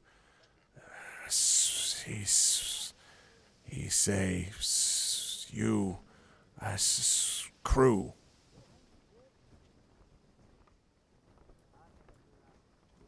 And he says that to, I guess, you, Brian, because you're the closest. Yeah. We are not. If we were his crew, why were we being held prisoner? And the lizard man shakes his. You, chief crew. And the chieftain nods impassively. You want us to be part of your crew? And the guard to the chieftain. The chieftain hisses back, and the guard, yes, will pay in. And then thinks about it, like clearly processing whatever's left of the vocabulary. Food. Well, I do like food. Sounds like an offer. I mean, We are rather peckish. boys gotta eat, but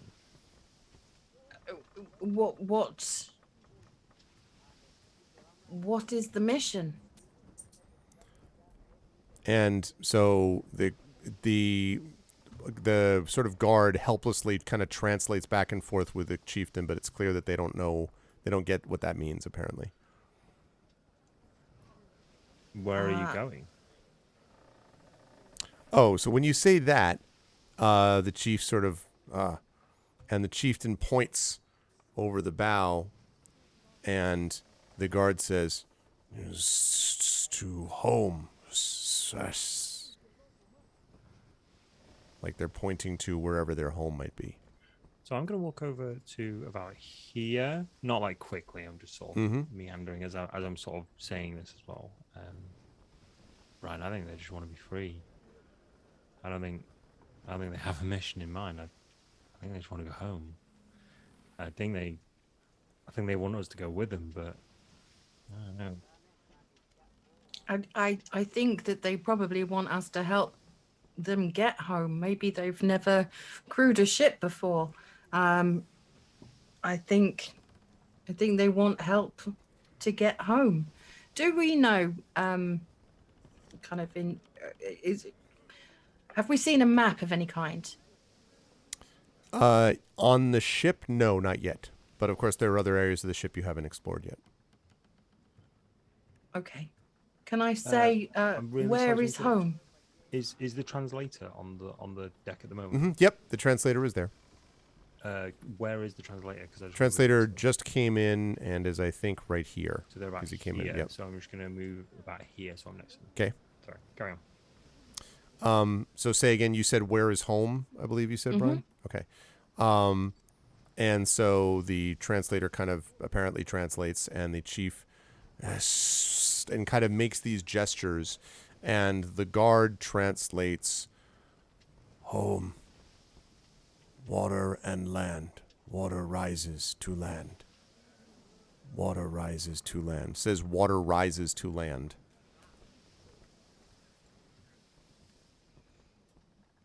From my travels, is there anywhere that I can think of that roughly translates that I might have visited previously? There may be. Let's take a look at the map, everybody.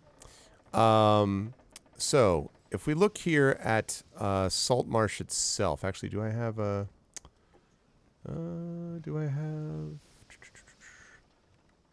Well, maybe this might even be better. Let's see.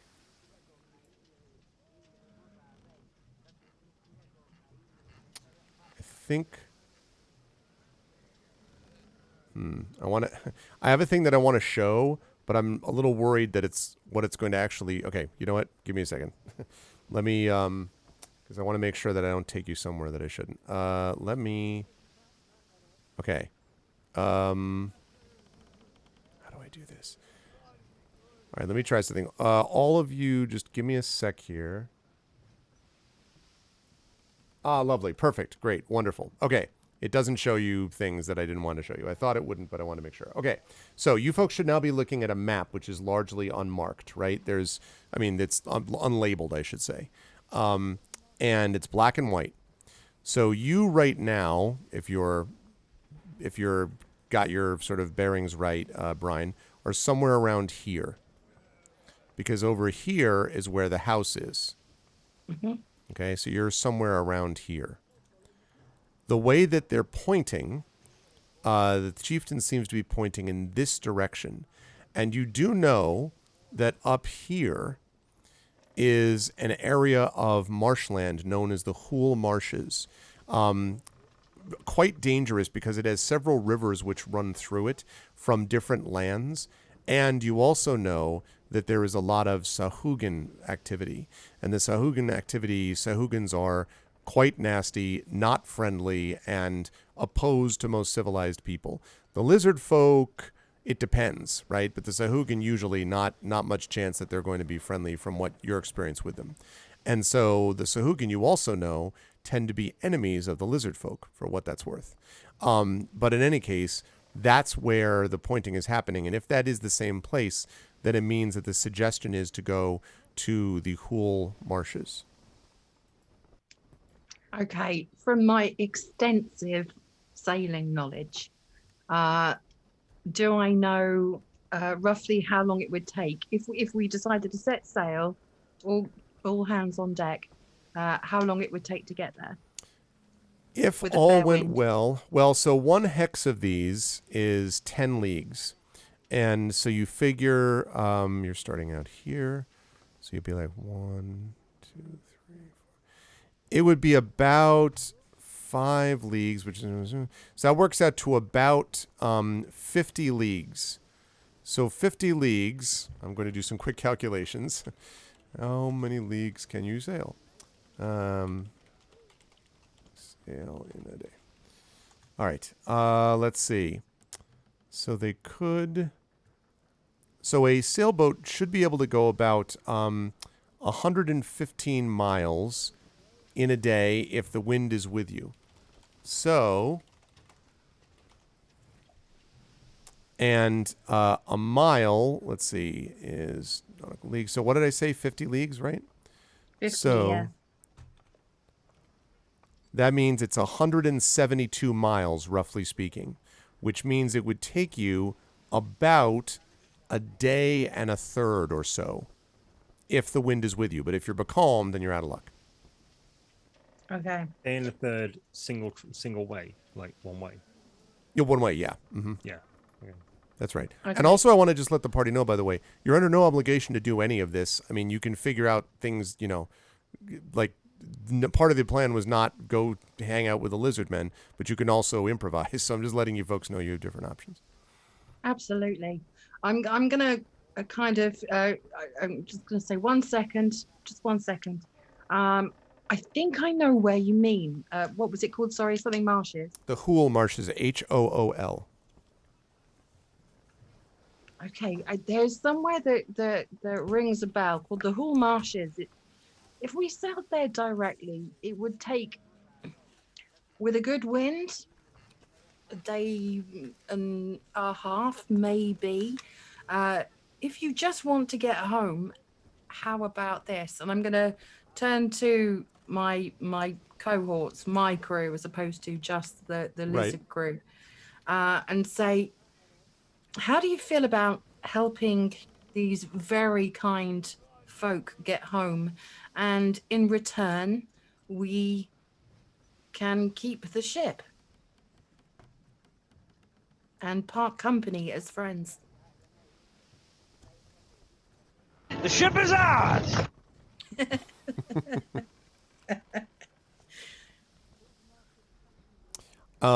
Also, when you say this about the Hool Marshes, I will give Morthwheel and actually I think all three of you, Waves, Morthwheel, and Silvo, I'm going to give you a chance to do a history check. I think a history check. Let's see. Yes. I would like you to do, please, a history check. The three of you, to see if you've heard of this Hool. A flat no from me. Okay. I got an 18. Waves, you're I like, have what no the? clue. It's like, I I've heard of a everything marsh. Practically on point. I'm not gonna lie. How do I switch off it rolling at advantage or disadvantage the whole time? Why is it happening? There should is be in settings. it's in the cog icon on your character sheet somewhere. Let me Okay. see if I can find it more specifically. Because it didn't do that before, and then suddenly my character sheet didn't load properly, and it's doing that. Yeah, I mean it's always to the left of the slash anyway. So yeah, so you click on the cog and you go Yes. to the far right column, and Yes. there's roll queries. Mine's set to never Yes. roll advantage. Mine as well. Okay, I'm not sure.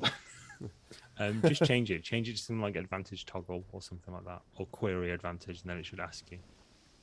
Yep, changed it. I hope this will fix it. I'm sorry because this is annoying. That's okay. So Morthwill, the others may not know about this, but you do. You have heard stories in your long time in Saltmarsh, Morthwill, about the Hool Marshes, which are infested with every natural danger. I already talked about how it was dangerous. No joke. This is the place where a lot of monsters like to go for shelter because civilized folk tend not to go there. And the only ones who fly or who flee into the Hool are the ones who are running from something and are desperate to avoid it. Given the circumstances with the sea princes and with some unrest that's been around in the area, there may be many that are desperate these days. You do know that Kaelish scouts sometimes patrol the northern banks, the ones sort of closest, sort of farther, closer to the kingdom, basically. But the rest of the whole marshes is kind of like whatever lives there.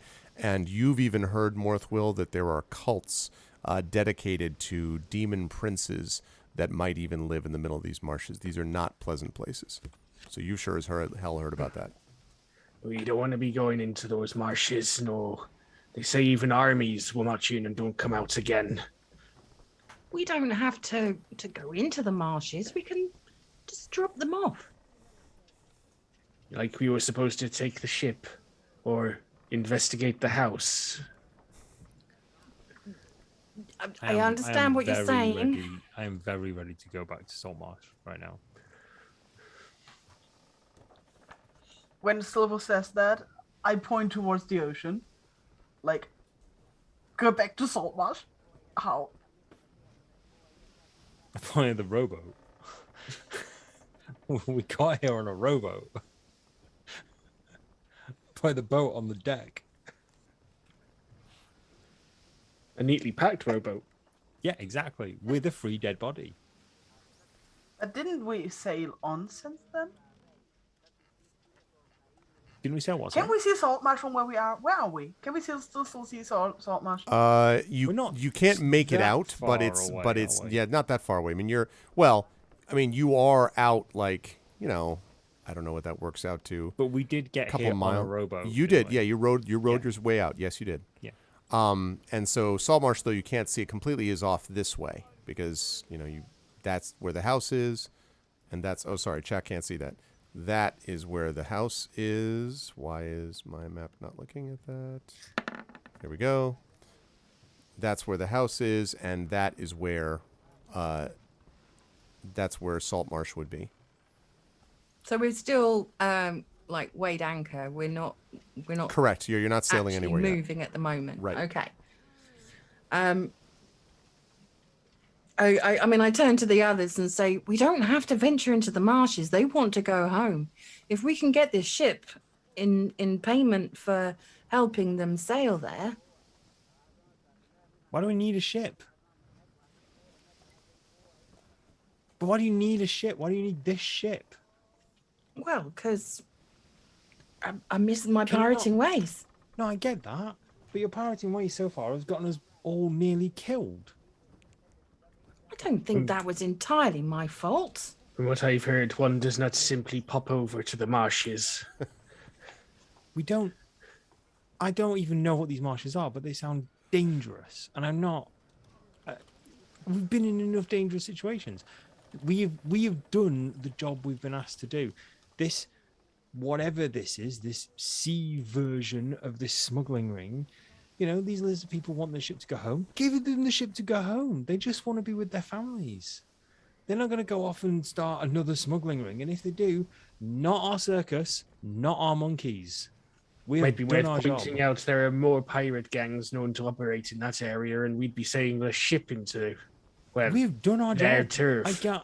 I get we want to do the right thing, but if the right thing is going to get us killed, that's not the right thing for us. I'm not suggesting we get killed. All right, Brian, fine. If you want to go back home, I'm not going to stop you. If you want to go home, I'm not going to stop you. And I'm like kicking dirt around the ship because I'm just like, fine. If you don't want a ship, if you don't want to go sailing with me, I don't want to go sailing with it. I want to go sailing on a ship that's known for smuggling illegal trade with dangerous people on it. If we want a ship, we can get a ship. That's fine. I just don't want this bloody ship.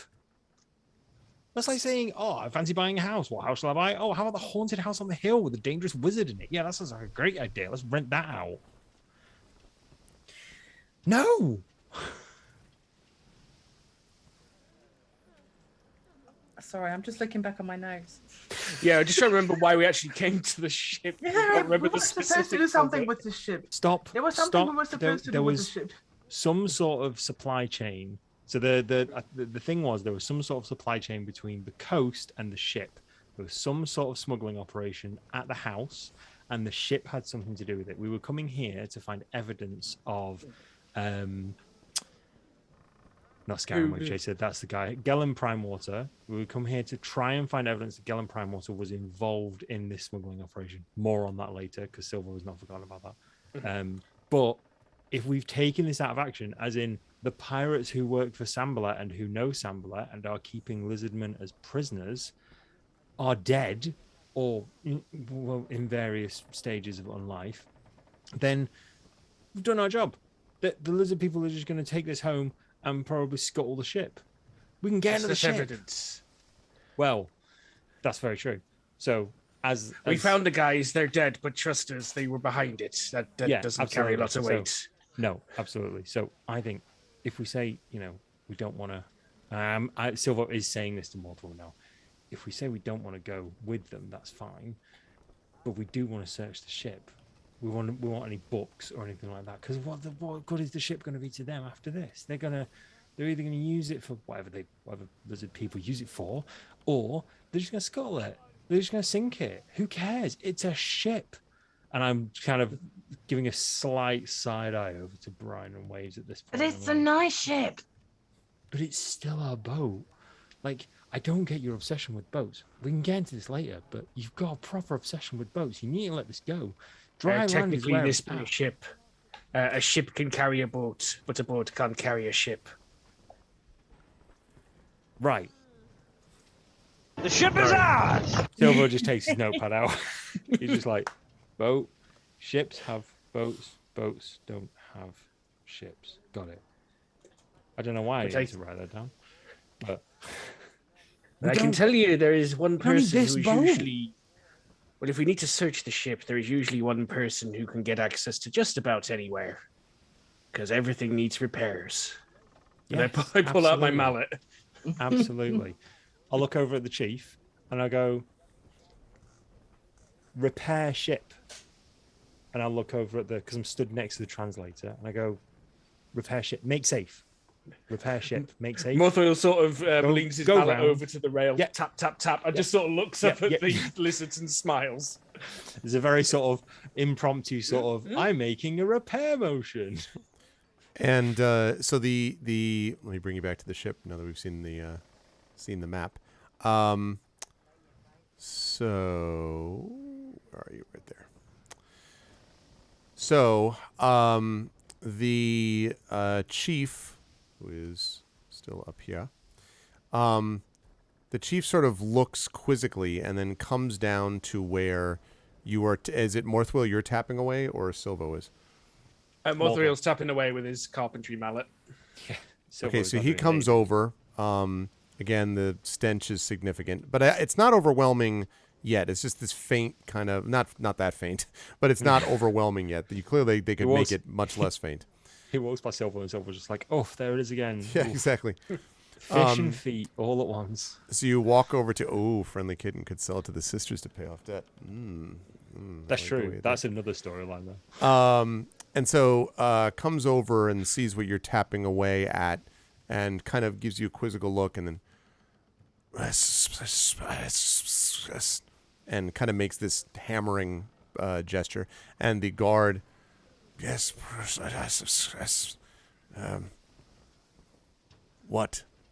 what, and sort of points at your hammer, your mallet, Morthwell. What? Me fix ships. Me check ship safe. And they kind of like glance at each other, and then the chieftain like gets the big like light bulb, you know, and starts like gesticulating, and the guard says, Chief say fix ship. Go look, fix. And he kind of like, the chief makes this expansive gesture, like, go forth, my son, and fix things, apparently. Me apparently. need help. And I look at one of the other three for a volunteer. There's a psychic message that just says, "Give me a hammer. Just give me a hammer." I just pull a smaller hammer and hand it over to Silver as I say that. Okay. I graciously accept the hammer Assistant, and I follow apprentice, Morthwell. we teach. And they sort of, the chief sort of like the guard, so it kind of translates part of it, but the chief seems to be suggesting that you know, you can go fix, although you do notice that a guard accompanies with you, Morthwell and Silvo. Where do you go exactly? My immediate thought is to try and find our way to the other side of where the hidden cell was. So back down amidships and somewhere through this door. But obviously we can't just beeline straight there. So we're gonna have to make a show of working our way over there. You know, me tapping away on the hull, going, good. I'll pretend to sort of like go down here and like tap away at the grate and stuff like that. Like make sure the hinges are good. Stop at walls, put my ear to it, and I'm just like that going. Clunk, clunk, Yeah. clunk, clunk. Okay. The chief seems very, very satisfied by this action. As the guard accompanies you. While he's doing this, Brian and Waves, what are you doing? Is the translator still with us? The translator is with you. Yes, the guard that has gone down to accompany the two, Morthwell and Silvo, is not the translator. So yes. I would like to say to the translator, I think that we need to have a really good look in the barrels downstairs, just to see if there's anything helpful in there. Maybe my crewmate Waves can go with one of your fantastic crew to have a look through the barrels. So the guard blinks and then says some things to the chief. Chief responds, and the guard looks at you and says, "Help?" Which may be the only thing that he picked up from what you just said. Something about help. Maybe Waves, I'm pointing to Waves, can look, and then I'm going to gesture at is there a barrel on deck or something like that? There's not on deck, not visible anyway. Okay, look, and then down, I'm going to point down to where we've just come from. Okay. Look for things.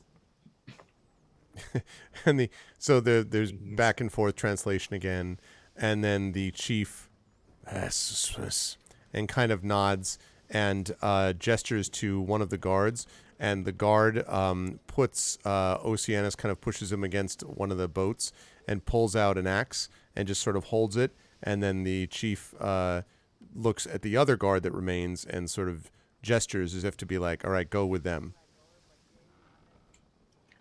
Meanwhile, I want to try and this is going to be difficult with kind of the pigeon language. However, I'm going to try and do you have a sextant? And like, no. What I want to try and put across is I would like to try and teach the captain, the lizard captain, how to sail a boat. Fascinating. Okay. So Months later. I was gonna say years elapsed. No. So you're gonna do that. Rudimentary like sailing. Okay. Point in that direction and sail. I am very excited for this. Okay. Just before you start that, Did you say though that you wanted like Waves and you to go look at the barrels, or like how does this fit in? Are you just not like what? I'm. I think we need to search this ship to find out what they're smuggling, and so I'm suggesting that Waves goes and has a look While you're teaching them sailing. whilst I'm teaching them how to. I'm being helpful and teaching them how to sail the ship, because I can imagine that they probably don't know how to sail a ship, which is like why they want us to join the crew. That's kind of what I'm working towards. Seems reasonable. That's a good point. Okay, so the Lizard Folk Guard, if you're willing to do this, Waves, is going to accompany you down to this deck, if you're cool with that. First, I want to look at Brian, and I want to say to her, I agree. The ship is ours! I'm going to put a double thumbs up and possibly finger guns towards. so in the hope that she understands that I totally support the plan of bringing the Lizard Folk home, getting the ship. I note that the two pirate hats, by the way, are both in favor of this plan. I just want to be clear about that. Yeah. I want The the guy ship. who's stealing everything is not in favor of this, which I find more interesting. It's off True. the bloody ship. Actually, there is a brief moment where I want to have a chat with Morthwell. Literally one line, but I want to say it telepathically as we're moving down. Wait, do you remember where the captain came out of when he attacked us? Was it a room up on the top deck? Because that might be his quarters. That might have the information we need. Because the mage came out of one room and the captain came out of another. So And Morthwell's there's- gonna, so you can pick up Morthwell's thoughts right now, Yep, can't yep, you? yep. So you hear back like, aye, but he had a secret person behind a secret panel down here, That's true.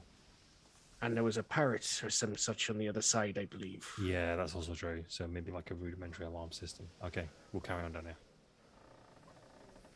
Okay. Okay. So, let's see. Okay. Interesting. So yes, the answer to that. So if you're going to talk to him about that, Morthwell, I think you'd be able to remember that it was on the upper deck, somewhere up here, where the captain and the wizard emerged from. In answer to that question.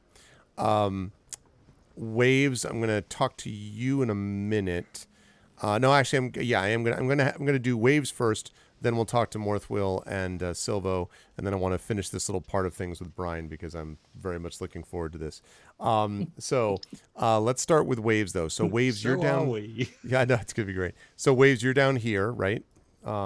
With the other one. So tell me exactly what it is that you're going to be looking for then and how you're doing this. Because I will tell you, by the way, just because we didn't have a chance to describe it too much before, that there is what used to be, and still pretty much, an orderly cargo hold. The mast you can already see is right here. This is the base of the mast here. And there are these wooden stairs leading up to the hatch above. And against the aft bulkhead back here are bolts of cloth that are lashed by ropes to brackets bolted to the deck so that they're secure. And then on each side are a large number of small casks, which are also secured by ropes to the deck. I will go over to the cask and will wonder how to get it open without any tools. Right. That is going to be a problem because they are all closed over. You would need something very simple, probably like a crowbar or something, but otherwise they're just closed at the moment. I look at the guard and make a crowbar lever motion. And the guard kind of blinks at you, and then I'm just going to move you down here so I don't get confused, Waves. And kind of blinks at you, and then this, and kind of walks over, and then kind of looks up at you and make a charisma check for me, please, Waves. Pure charisma? Yes, pure charisma. This isn't really persuasion. It's more like, can you get across what you need? Actually, you're not proficient in performance, right? You probably can't be. I'm not proficient in performance. Okay, no. so let's say charisma. My instinct was correct. Good job, man. I clicked. And is it doing anything for you? It is not doing anything for me. This is wonderful. I'm going to close the character sheet and open it again, just hoping this will make it work. I don't know what's wrong with it today. It's having a bad day. It's having a bad day. Okay. I'll click He on stares it. expectantly as you look at him. All of time seems to be suspended for just a moment. Input value. Yeah, submit. Come on. There we go. Yeah, I did a charisma. There, now it worked. Okay. So it kind of looks over, and then the creature kind of walks over and picks up a cask and holds it over its head and then looks at you. Oh wow. That's cool. Yeah, you're a little impressed, actually. He does that without not too much trouble. Okay, I motion a slow put down motion. So he does If he it. throws it at me, I'm going to be No, he very doesn't. disappointed at life. He doesn't. He lowers it slowly. And then kind of looks at Okay. you kind of confused, like, what was the point of that? Yeah, I get him. I know this feeling. Is there some kind of like wooden pole or something lying around, like a peg or something? This place is pretty orderly. I mean, there is the bolt of cloth. You could, and you could probably sort of you could try to like slide out the bolt of cloth somehow. Yeah, it's not. But yeah, gonna you might have work. to look in the Okay, rooms I or something because there's nothing obvious there. I'll try it again. I point at the cask and I say, So and make an opening motion at the cask. all right, make another charisma check. I will have you do this at +2. I think that register okay. sign is very useful. And I'm coming to you in Thank just a you. minute, Silvo and I Northwill. really hope this will. An 8. Wow, an 8. So he's like, he just blinks, and then he sort of puts his hand on the cask and goes, "Sss," which you think, because you're so good at being able to imitate sounds waves, you think that he's trying in Draconic to imitate the sound you just made with complete lack of success. Okay, wonderful. I like that. Treasure. Treasure. And he kind of stares at it and stares up at you. And he kind of takes it and brings it above his head again. And this time he shakes it like he was shaking a present. I like it. And I like it. so he shakes it, and you can hear bloop, bloop, bloop, bloop, bloop, bloop, like liquid as he's shaking it back and forth. Okay. Bloop, bloop, bloop, bloop, bloop, bloop, bloop, bloop, bloop, bloop, bloop. Okay, wonderful. I mean, that's... Why don't I just do this? Much better. Yeah. Just imagine this, like, 5 times as large. I disagree. I think the bloop bloop bloop bloop is much better. Yeah, I like it. I've got... I think That was not one of my better special effects, I gotta be the honest. Octodad sound effects has been very, very useful. Okay. I give him a thumbs up, and I return to Brian. Okay. Up at this point. Okay, the guard follows you back up. You know what? I can still have a look at the cloth thing. So I'm gonna inspect those at least. Okay. I will mention that they are silk, clearly silk, and you certainly know enough about stuff to know that these are expensive. Okay. I happily look at the guy again. And he points Because- at it and goes, "Sss." Yes, I give him a thumbs up. We're getting somewhere. While this heartwarming tale in language communication continues, I'm going to jump over to Morthwill and Silvo. So what are you doing as you're looking around here in these different places? So we've been making our way over to this door, just keeping up for like a big pantomime of checking wood, hammering at nails that were absolutely Checking fine barrels, to that begin sort of thing. with. Yeah, just making Yeah, sure barrels are check- strapped in properly and Yeah, just going checking through the- this door. Yeah. Yeah. I mean, if Okay. you do, I am looking to see if I do notice anything wrong with the ship as well. But He is also fixing it. I'm not. I am still a shipwright. After all. I am making more of a pantomime of this than he is. Yeah. Okay. But I'm also Every like now and making. then, you notice, like every now and then, like Morthwill will start to fix something, and I will pay attention, and I'll just be like, there's every now and then there's a question like, so why are you hammering that wood like that? And Morthwill's like, oh, you've got to do this to strengthen this bit of wood. Oh, okay. Oh, interesting. All about structural integrity, lad. The guard behind you seems quite intent on what you're doing, although clearly not able to understand what you're saying. Every now and then I'll look at the guard and I'll just be like, he's very good. He's very good. When you get over to the door is not locked. Cool. A whole bit planned if it was.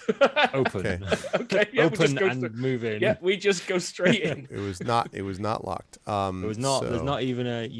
It's that whole thing. Like if you carry a ladder into a public event, everyone will open a door for you. Like if you carry a hammer into any locked part of Exactly. ship, people will just not notice. You get the impression that it might have been that someone had exited from this room not that long ago, and so maybe like didn't relock it, possibly. But in this place, in the center of this cabin, there's a plain wood table, which you can actually see right there. And on top of it, there is a pewter flagon and a pewter mug. Beside the table, there's a wooden chair, and hanging over the table is an unlit hooded lantern. Also hanging from the ceiling at the aft end of the cabin is something which, as you move into the cabin, Silvo, you hear, "Rock, pieces of eight! Rock! Rock, pieces of eight! Rock!" And the lizard man behind you, and like holds out its axe and looks quite disturbed. Like a sort of like a stopping motion to the lizardman, and he's like, "It's okay." I was like, touch my chest and was like, "It's okay," and I'll move into the room towards the Rock, pieces of eight! Morthwell is quietly fuming that for the third time today, someone has barged him aside to get ahead of him. Hey man, I was in front of you. I was in front of you first. I did not barge in front of you. You send your apprentice first, just in case anything's trapped. So the Apprentice is a dime a dozen, Shipwrights are not. So there is at the end of this cabin a large cage that holds a parrot, and the parrot is saying, "Rock, pieces of eight!" And next to the hull, there is an unoccupied hammock, beneath which is a brass-bound wooden sea chest. And you can see over here, Silvo, that there are stairs leading upwards. Hmm. And Morthwell, now that you're in.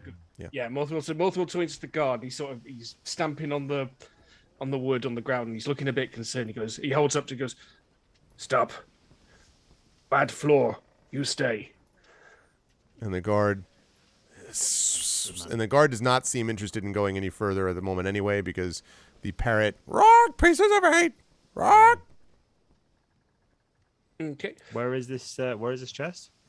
The chest is right below the hammock, which is here. Okay, cool. Is the Rock! door open at the moment, or is there maybe a problem with the hinges that we need to fix? The chest is closed at the moment. No, I mean the door. Is the door open or closed, or is there a problem with the hinges on the door that we need to fix? Oh, Maybe the door close is open. The door is open, and the guard is right there, like in the door, not wanting to go any closer, obviously, because rock, but is right there. So Morthwell goes over to the cage, and he picks it up, or attempts to pick it up. And if he does, he's going to take it over to the guard, and he goes, "You take up." Rock, rock, and the little and seems like not, it's kind of like very like holds the axe up in a defensive posture, and then rock, rock, and the lizardman rocks. Just make sure we're clear about the sounds that we've got going on. Yeah, absolutely. So we've got donkeys in our other campaign. We've got parrots. Yes. Donkeys and parrots. Oh my.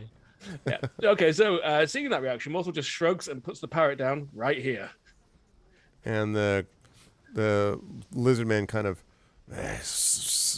rock, and lizard kind of walks up and looks at it, kind of pokes at it with a scaly toe, rock, and then the thing jumps back and seems very intrigued by the cage. Okay, so while he's distracted, I'm going to head over to probably around here where the wall seems to end. Okay. All right. I mean, to be fair, Morthwell's not that interested. Aside out of his usual professional curiosity, he knows what's on the other side of there. He knows it's around here somewhere, and he's been there. He's just kind of curious to find the mechanism, but also the chest. So, okay, so which one first then? Like, what do you, which one which? Chest first, professional curiosity later. Okay. So that is right here. Silvo sends Morthwell a quick telepathic thought of we could move the chest to fix the wall and then move the chest to the other side of the room so it's not seen. That's a good idea. Maybe if we I'll move move it back the to where the chest. stairs are. Yeah, I'll move it towards the stairs. You fix the wall behind it. Mhm. So I'm going to move here. I'm going to move the chest over here in a very nonchalant sort of like, oh, this is in our way. Oh my god! Like this is just These oh, chests just- seems to be attached to the wall somehow, Silvo. Okay. Can I see Just- how? Some kind of rivets in the back. And Some kind of it may be riveted because to as the a ship wall. moves, they don't want the chest actually falling over or slipping. Perhaps. Fair enough. Now, but as I said, you haven't tried to open it, but just like moving it, that's the deal. So what was this here? Those are stairs which lead up into. Yeah, but there's this Do you little mean box, this what looks like a wardrobe just in like a front of the door? bench. Oh, I or beg your wardrobe? pardon. Yeah, so that is. Let's see. So there's the there's basically you got the wood table here. Sorry, got the wood table here like this. You've got the pewter flagon and the pewter mug on top of it. You've got the wooden chair. And right there you have what looks like basically some kind of... it might be best described as just like kind of a small standalone wardrobe, although it's much smaller. Basically just like a chest of drawers is the way I would describe it. Okay. I want to try and shove that over to where the door is, hammering away at things behind it afterwards. Same problem, it's attached. It's attached, yeah. Damn shipwrights. And then attention to detail. Someone made this damn ship too good to last. Like you're both mad and also impressed, right, Morthwill? You're like, Probably taught Yeah. them in this town. maybe Like, you been worked here on long this, enough. Morthwill. I mean, Yeah. like, you know, like you see like a big M next to the rivet. You're like, God damn it! You probably Curse wrote past me. wrote the document where they followed. Unlike most ships, I make sure to attach my God, why? God, why did I say that? All right, okay. So I point to the door and I just go, need clothes. 2 minutes. Yes, and kind of like sort of looks at you, but is also half distracted by what? Okay, so I just shut the door and go, Okay. well, now's our chance, but we got to be fast. Which, by the way, Waves hears. What? You know, right there. I've rolled a 10 with my thieves' tools to open the chest. It flies open because it was not actually locked, Silvo. So you're just like, Fantastic. so it like bashes against the top wall and then like almost falls over. I Yeah, hammer exactly. on the wall loudly myself to kind of disguise the noise. Yeah. Yeah, because it's like slam. There are there in the chest on the top anyway. You can see are a bunch of these like dirty, grubby garments, like just sort of dirty clothes. It looks like Dump those out. So to one side. we found some long johns. Yep. exactly. I just dump those out to one side overalls very are now. quickly. Just like scoop them up and dump them out. Inside below the garments, you can see that there is a rather long iron box. Does it look locked? It is locked. Yes. It is locked. Okay. I'm going to try and pick the lock on this. Does it look like a conventional lock? It looks well, yeah, reasonably so. I mean, Conventional enough to pick. Yeah. right. Let's... Yes, there is a lock mechanism of Normal some roll. sort that you could try. Normal roll. Both Oh, of wow, I you rolled like, that 3 oh, times. she comes and starts No, sawing away. at I the was just edge. gonna roll say, it. kaboom! roll No, not kaboom, but it does not open. You're just You like can click. take a look at that. Here, I hand him the mallet and just go, just hammer away loudly and give me a Yep, minute. I was I also gonna- put guidance on myself. while I'm Excellent. I'm just doing going to this. hammer away at the corner, just like, Okay. like, why is this not going up? We've got to get this repaired. There's a lot of Yep. talking through the door. Like, if we don't get this repaired, this is insane. I can't believe you do this so quickly. How do you do this so quickly? At which point my foot is wedged against the door as well. Okay. And with every hammer, by the way, you like you're on the other side, rock pieces of 8, and like the Yeah. so. Okay. So it's Dex, isn't it? Thieves' Tools? yes, that's correct. Okay. And it's going to be a +2 on the result for a 20. Yeah, you don't know what the don't problem pick in the Silvo lock. had was. I You mean, just that's no take problem. the lock off. It's just easy. I don't know why. You I you think just I may have twist made it like this. You So twist it like this, and then you just take the whole mechanism out. It's like the exactly. lock-picking lawyer. In Yeah. this place, in this box, you find a few things. First of all, you see that there are a bed of silver coins. And on top of the silver coins, there are a spear, a dagger, and what's left of a crossbow. Although the crossbow is pretty much shattered beyond repair. But you see a spear and a dagger in addition to that the silver coins. Rock, pieces of eight. Halvesies on the silver. Well, yes, you can take this, silver lad. You need it more than I do anyway. Whew, excellent. Immediately start scooping it into my pockets. How You're much can I fit welcome. into my pockets? Thank you very much, sir. This is going to pay for my dinner. As you're I was hearing thinking this, you more about suddenly... the sisters, but Yeah, sorry. Sorry, go ahead. Oh, yeah. Oh, yeah. Yeah. I forget about that. you might Well, not want anyway. to forget about that.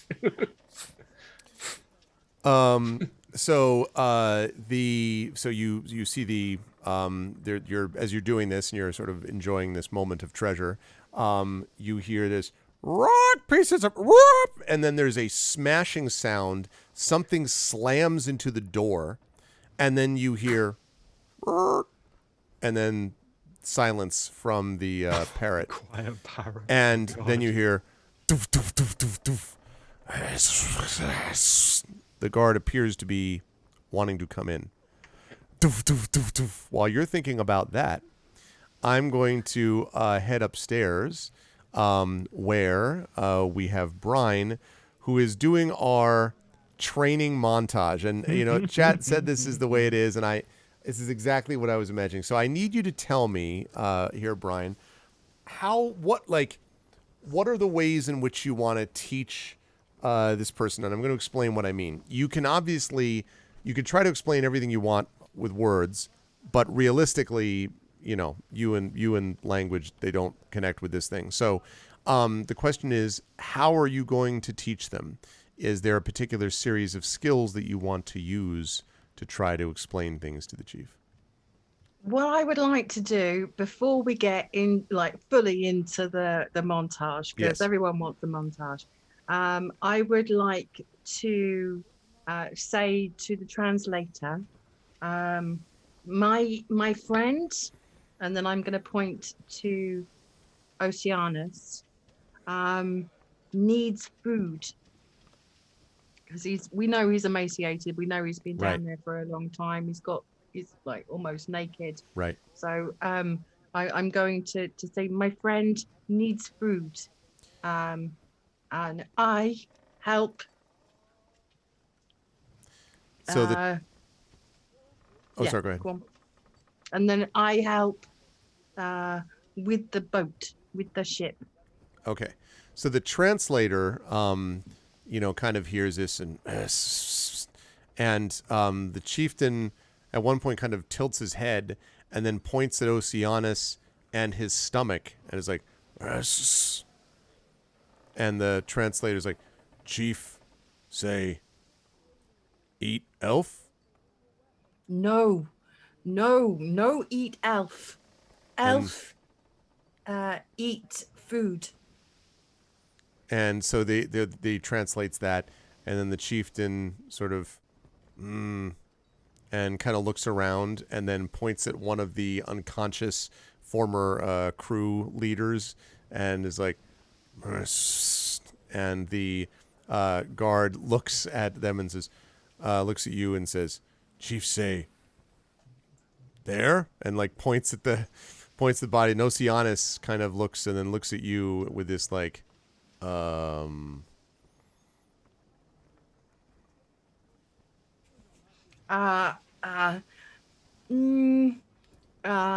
No eat crew. Eat food. And sort of this translation goes back and forth. Yeah, no kill eye. I love it. There's fresh bird downstairs. So there's a moment's pause, and then the chieftain sort of seems to and then says something to the guard, and the guard goes off and comes back. And actually, I'll show you where in case you're curious. The guard goes off here, and then comes out and is carrying a very, very foul-smelling bag of something, and puts it on the deck. And there's some kind of squishy something inside, and the chief points at it, and the guard says, "Food." I'm going to apologetically look at Oceanus and like kind of shrug and kind of gesture sympathetically towards this bag in case he wants to eat. I'm going to leave that up to him. Oceanus sighs and nods at you and like opens up the bag and is kind of like, like whatever it is smells pretty foul, and then is looking at the bag of food. And then the chief comes back to you expectantly, Brian, looking at you expectantly. And is like, and then I am going to use the medium of interpretive dance to show the various parts of the ship and what they do. If I can kind of gesture to a quill and a piece of parchment. Well, there's nothing like that on the deck. So can I is there a piece of wood or something that I can maybe char the end of and use charcoal? There's the boat, the not the ship. I mean the smaller ship, the little rowboat there that got flipped over. That's sitting on the deck next to you. That's made of wood. Don't want to destroy the rowboat. I think we need that. Well, listen, you can either communicate or have a rowboat, okay? You can't have everything. Okay. All right. I am going to Pyron, by the way, Waves really wants to come up and watch the interpretive dance, just to be clear. You are more than welcome to, Pi. Show us the dance. I would, except my office is quite small. Okay, can I come up? Please, seriously, Waves needs to see this. Sure. Because she's usually in that Waves emerges for some reason, even though technically shouldn't know. So but it's okay. I see Brian like running around on deck, right, looking for something. Well, I don't know. Yeah, right, exactly. Looking for something, yes. Okay, I watched this. I'm running around looking for I see like Waves coming up the stairs. I'm looking for a stick or something that I can draw with, and I kind of gesture like drawing. I'm very unsure why she I have in my pocket a forgery kit, so You have a forgery? Do you really have a forgery kit in your pocket? Actually? Yes, it's on my list. I bought it at Character Creation. Trying to think if you're going to have this on your person when it's like I've got expert forgery because I'm a Kenku. Yeah, that's fair. I will allow you to have this like in the secret. Your weapons are gone, but by God, you have a forgery kit. My weapons are gone. I crossed out my weapons. Okay. I'm not sure if you can see my character sheet, but it's all very orderly. And I hand it to Brian just to see where this goes. Okay. Because I've got background sailor, so I also know how to sail. I'm gonna watch this. I'm gonna say to Waves, we need to. I think we need to teach this crew how to steer a ship, how to sail a ship. Otherwise, well, in case we don't stay with them throughout the whole journey. So what I'd like to do is, and I'm gonna draw a picture of the boat. The ship is ours.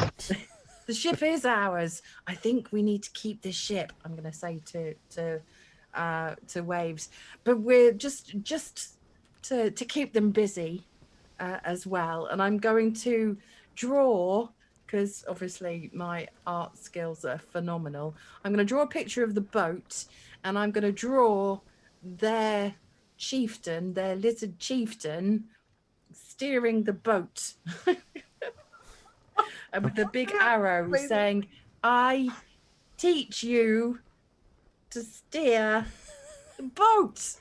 So Like we're playing a dancing very around. high stakes game of Pictionary with Absolutely. okay.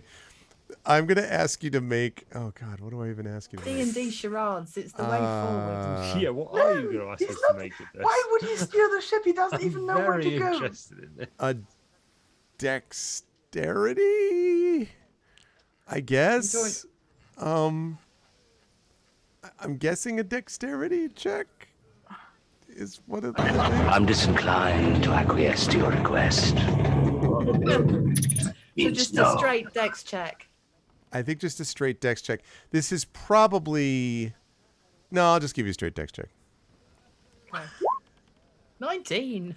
Okay. So I think you're able to draw more or less what sort of, if you squint, looks like a little more than a stick figure, maybe a lizard. You mostly show this with this, and then there's like a little tongue coming out of the mouth of the creature, and then like standing at a wheel.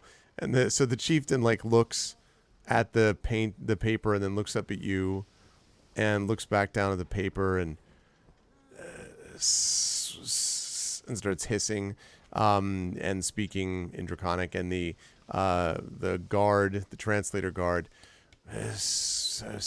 chief say him, like pointing at the chief. And I'm gonna nod and say yes, but obviously the drawing of the chief is incredibly flattering as well. Oh yes, I'm sure. Made the biceps really big. It's basically a triangle. Like you got very big shoulders. The teeth are very sharp. Yeah, it's very impressive. And I say, yes, you steer ship, and then I'm going to point to the translator and say, you, and then I'm gonna draw a picture of the mast and the sails. Okay. And I'm gonna draw a very flattering picture of the translator. Okay. Pulling the rope to like furl the sails. So you just do this, and it's like a little, like an arrow to the next panel where he's like pulling it down, and then an arrow to the next panel where he's pulling it down. Like a cartoon style. Yeah. Please do a flick book. Oh, we could do a flick book, yes. So With them smiling at the end and giving you finger guns. so the guard, like as you do all this, the guard is like looking down, and then looks up at the mast and kind of back down at you, and there, and kind of points up at the mast. And I nod and say yes. And then I'll give all the rest of the crew with their distinctive features, i.e. either weapons or scars or whatever distinguishes them, and I will like place them on different parts of the ship and say, I teach you how to, and then like do some kind of arabesque like motion to towards the direction of their homeland. And they kind of sail the ship. And they kind of stare over there, and then the chieftain suddenly like nods furiously and hisses something to the guard, and the guard goes over to Oceanus and kind of like points down at the ground and at the deck, and Oceanus kind of sits down on the deck, and then the guard goes aloft. I think let me see if I have my music set up for this. So I've got let's see. Let me see if I've got the right kind. I don't know if this music is going to work, but we're going to see. Let me see if this works. Hold on a minute. Yes, perfect. Okay. So you hear as we get a little bit of...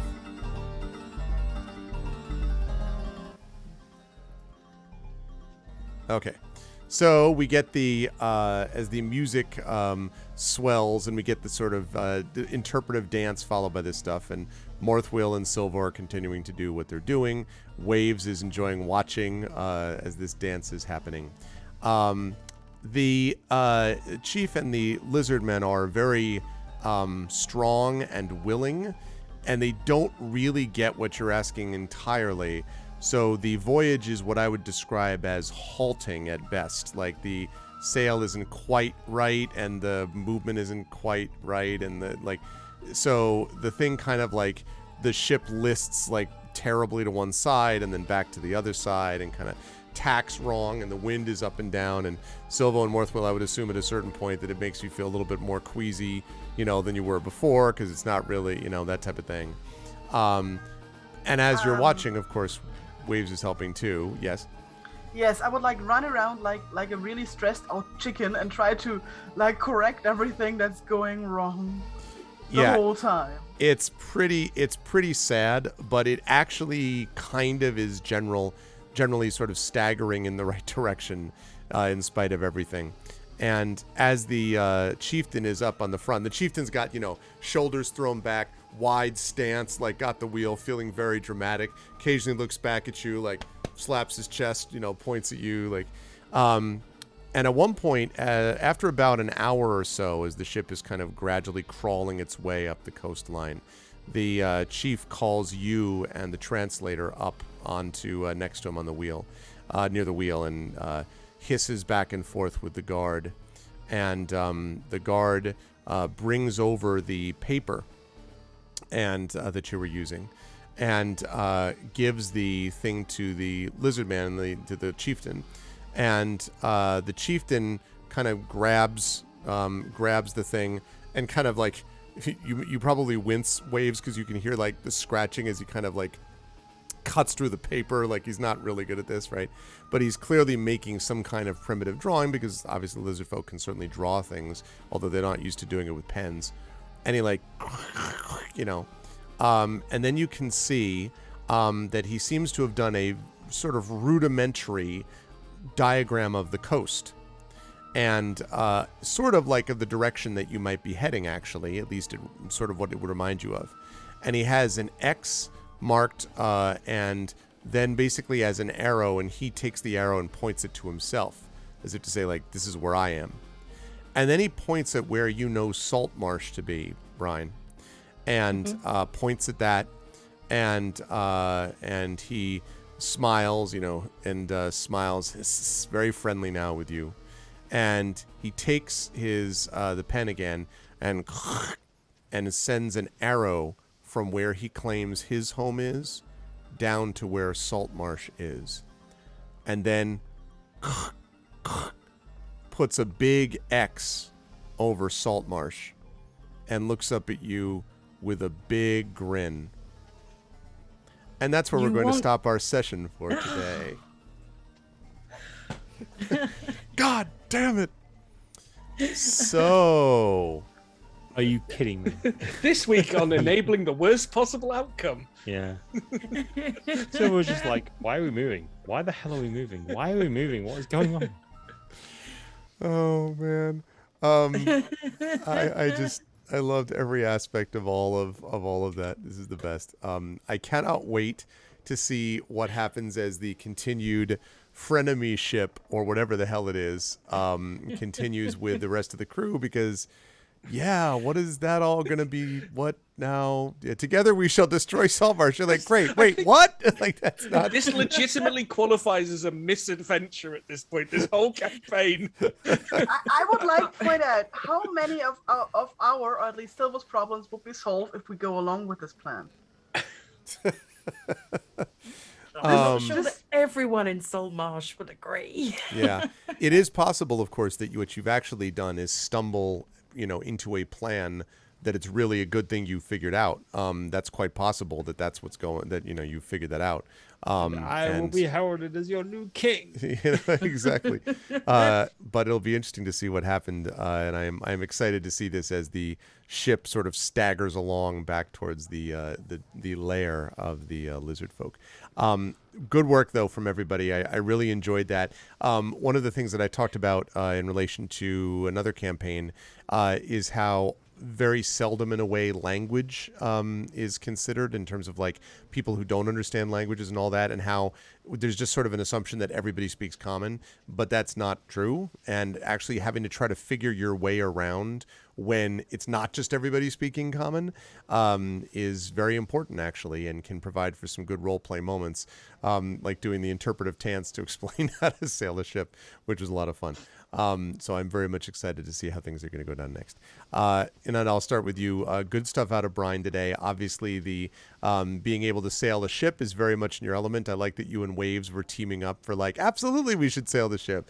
And Silvo and Morthwell are like, that's not a good idea. And, and all that. So it's going to be, I was really enjoying that sort of team up. And, of course, trying to figure out how to navigate things with these lizard men because here they were, and they, successfully overthrow the people who are running the ship, but are they friendly? I mean, ish. So that was a lot of fun to watch. How did you feel about the session today? Where will the fine folks find you next? I really enjoyed the session. I always do. I have like a picture in my head of Brian after that final drawing where kind of X marks the spot with Saltmarsh during the Nathan Fillion gif where it's like, oh, have I made a mistake? This is you. Exactly. But yeah, I had a boatload of fun. Like what I did there. I see what you did there. Yes, like to subscribe to newsletter. Yeah, it's always a pleasure. Where you'll find me, I'm on my own channel for the rest of the week. I am playing Valheim tomorrow and Thursday, and then more Life is Strange on Friday. And you will find me over here on Saturday. So yeah, that's me for the rest of the week.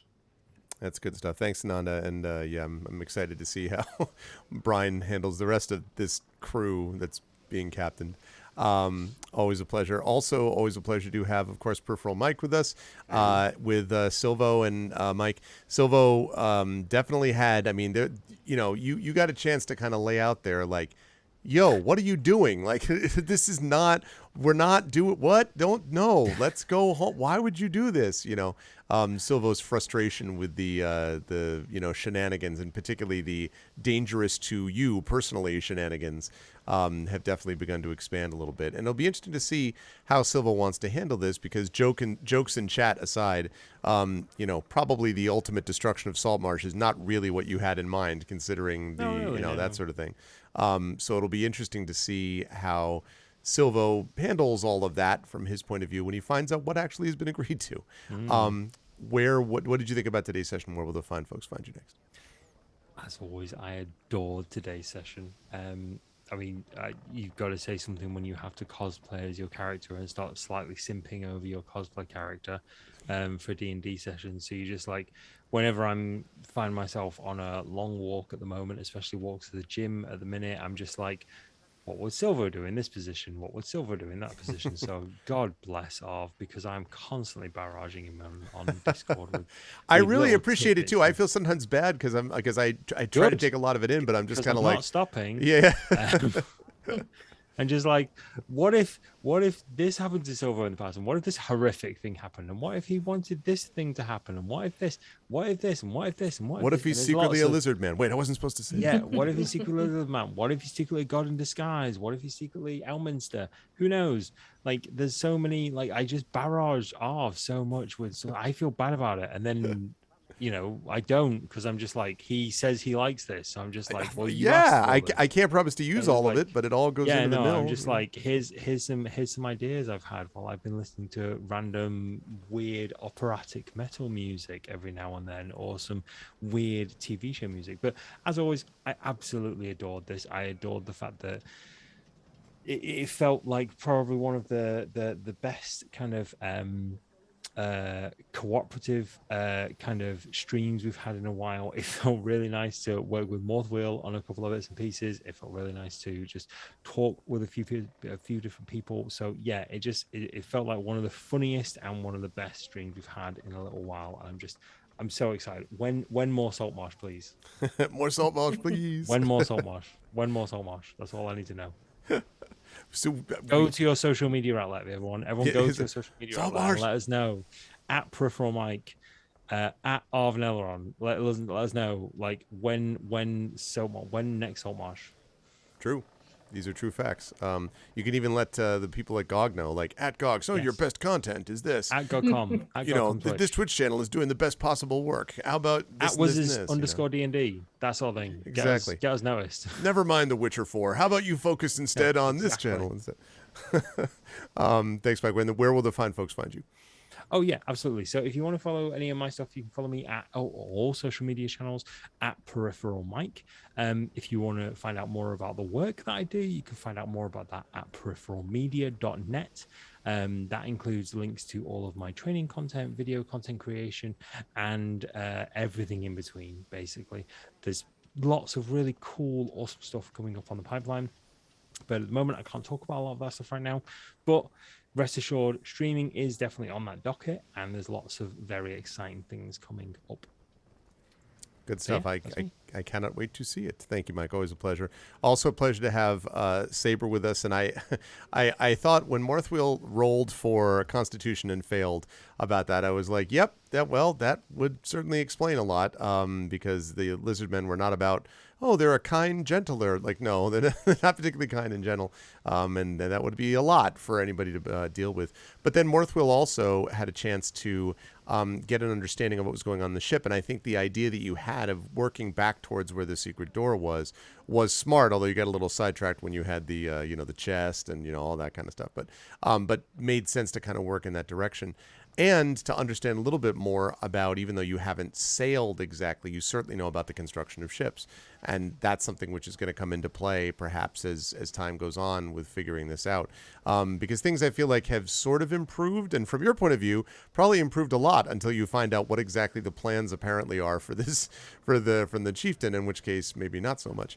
But we will see. But I am excited to see how that happens, and I thought it was fun to watch Morthwheel play out some of his best tools, not just weapons, but actual tools of the trade in dealing with the lockpicking and so on. How did you feel about today's session? Where will the fine folks find you next?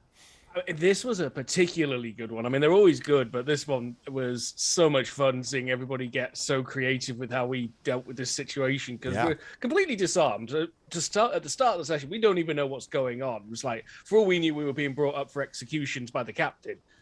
And then we had to sort of try and roll with the scenario as it was unfolding. It's like, okay, this has gone in a different direction. And then trying to deal with the lizard men and the language barrier. And but it was nice being able to just a flash of inspiration. I was like, wait, I'm a shipwright. I say, if I say the ship needs repairs, what are they going to say? No, we'll sink. Working, working. Like, how long it would take to do that on a ship? So, and I'm glad that worked out very, very well. It was interesting as well when we had the disputes over how to proceed. I found it interesting. Well, like Silver was going for more of an emotional argument. Like, I don't want to, it hurts, I'm scared. Yeah. And I was trying to go for the more rational, like, do you realize how dangerous this place is? Like, people die there. You know that, right? Like, Armies go in, they don't come out. Yeah. The whole marshes.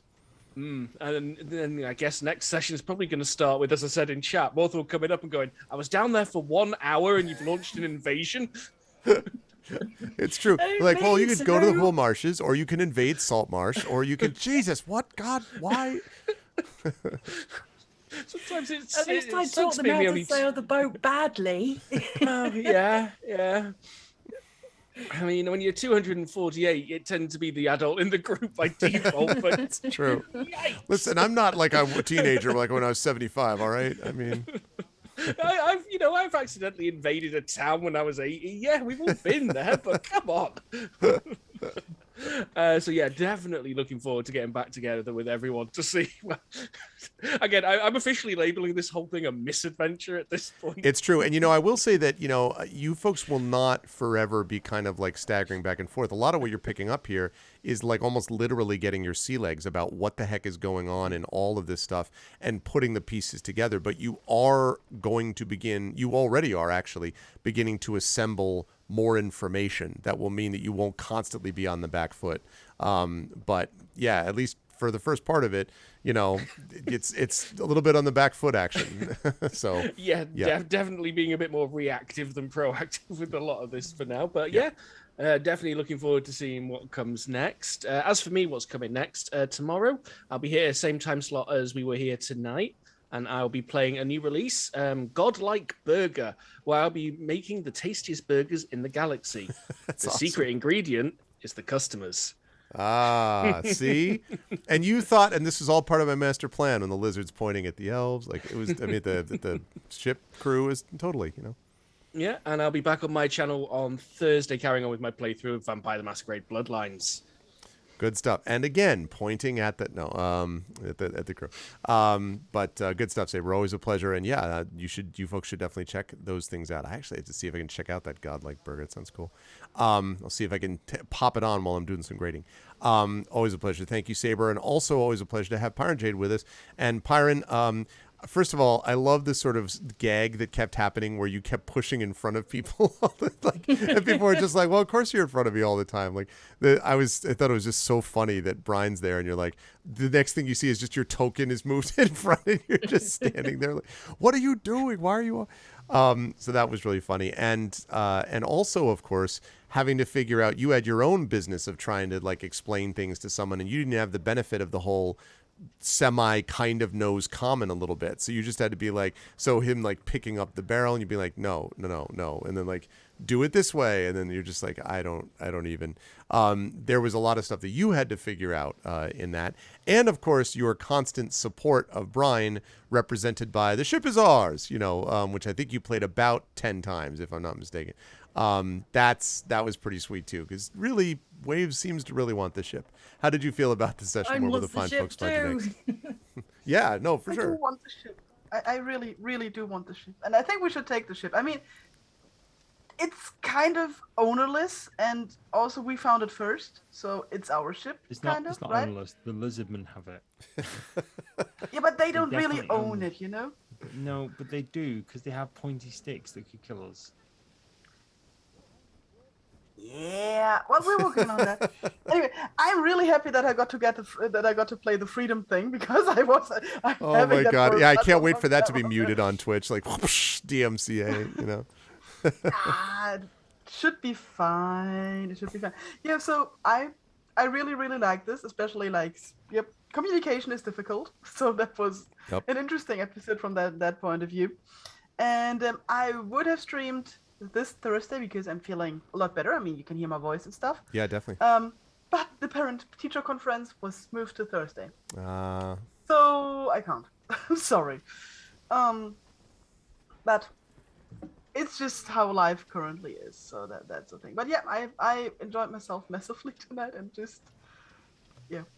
I really hope they don't want to keep the ship. I really hope what they are trying to draw is, we usually travel on giant arrows and we will never go to Saltmarsh again.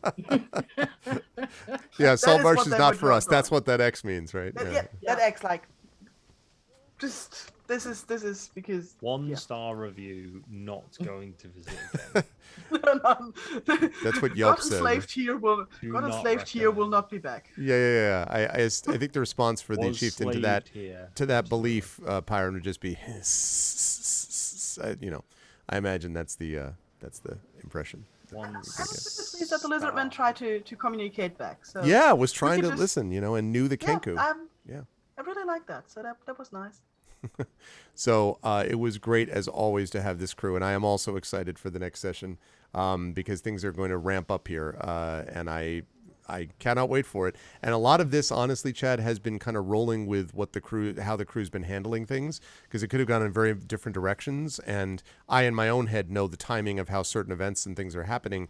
and how the crew's work has like impacted and intersected with that has been so much fun. So when I was like, oh look, the lizard men are here, it's just like I was very, very excited to see how the crew handle it. I'm going to be excited to see how they do things going forward. Can we get some love, chat, for the amazing D&D with GOG team of Pyron Jade, of Darksaber 2K, of Peripheral Mike, and Inanda? I will see these folks back here next month for more Ghosts of Saltmarsh, and in 3 of the people's cases for Talisman Adventures as well. Thanks, everyone. Much love. I'll see you folks soon. Bye for now. Thank you so much. Bye. Bye. And that is going to do it for us for this evening. That was a ton of fun, and there's going to be more stuff happening where that came from. I mean, I actually really like it, even though it can be difficult, and you gotta balance out the sort of the funny with the it can be frustrating if you're just constantly doing it, and if it's nothing but just constant more and more like, all right, and then you still can't understand each other and you still can't understand each other. That gets very frustrating after a while. But I think there's a balancing act to be struck. And I think what it does is it forces the players to kind of think outside the box a little bit. And they basically did that. They were able to think outside the box in communicating with them. So hopefully soon. So we will see how that all breaks down. As for me, that's it for me on this channel, although I am going to be back on my own channel in a couple of hours at 9 p.m. tonight. I'll be back on my channel with the Arvocalist, my voice team, streaming some Planescape Torment. So you will definitely want to stop by for that as the Arvocalist do their thing. I am most excited for that because that's been a really lot of fun, that game playthrough. Then I'll be off Wednesday and Thursday, and starting on Friday, I believe, I think I have some more Gran Turismo 7 coming your way, if I'm not mistaken. And then Saturday, we have more of Eberron Oracle of War, and you will have a chance to see more of Peripheral Mike's video, actually, that is being made for Season 2, which I'm very excited about. And I'm only saying that not to pressure Mike, but just because I'm excited for this next video and kind of the next stage of that campaign. So you will get a chance to see that too. That's going to be awesome. And remember, next month, we're going to have ARFCon, my special charity convention to benefit the Damon Runyon Cancer Research Foundation, which has raised over $20,000 for cancer research over the last 7 years. We made $7,000 last year alone, and this year we're going to be aiming for that and to break that. So we will see how that all works. That's happening on my channel, but GOGCom is going to be a part of it. So I am excited, and we're going to talk more about that. But we're not going to do that right now because I get to rise up on out here and go get my daughter, pick my daughter up from class that she's taking, and then bring her back and then get ready. So I got stuff to do. So I hope you enjoyed today. If so, I hope you will follow us here on GOGCom's channel. I hope you will subscribe to us here on GOGCom's channel, which we had happened today already, if I'm not mistaken. I hope you'll subscribe to us here, and I hope you will consider clicking through and checking out our own individual channels because we have our own individual Patreons and subsystems and all that kind of good stuff, and I hope you will do that as well. That is going to do it for me. I hope everyone has a wonderful rest of their Tuesday. Please stop by my channel tonight at 9 p.m. Eastern for some more Planescape Torment and the Arvocalist, and otherwise I'll see you right back here next Tuesday. Right now the plan is for the Solasta DLC to be what I'm playing, but we will see whether or not any other D&D play is in the offing. We'll see whether or not anyone convinces anyone of that. We'll find out. But that's going to do it for me. Really had a good time. Thank you to chat for being great as well as always. Spread the word about the show, spread the word about the channel, and I will, as always, see you folks down the line. Until then, everyone be good to each other, and bye-bye for now.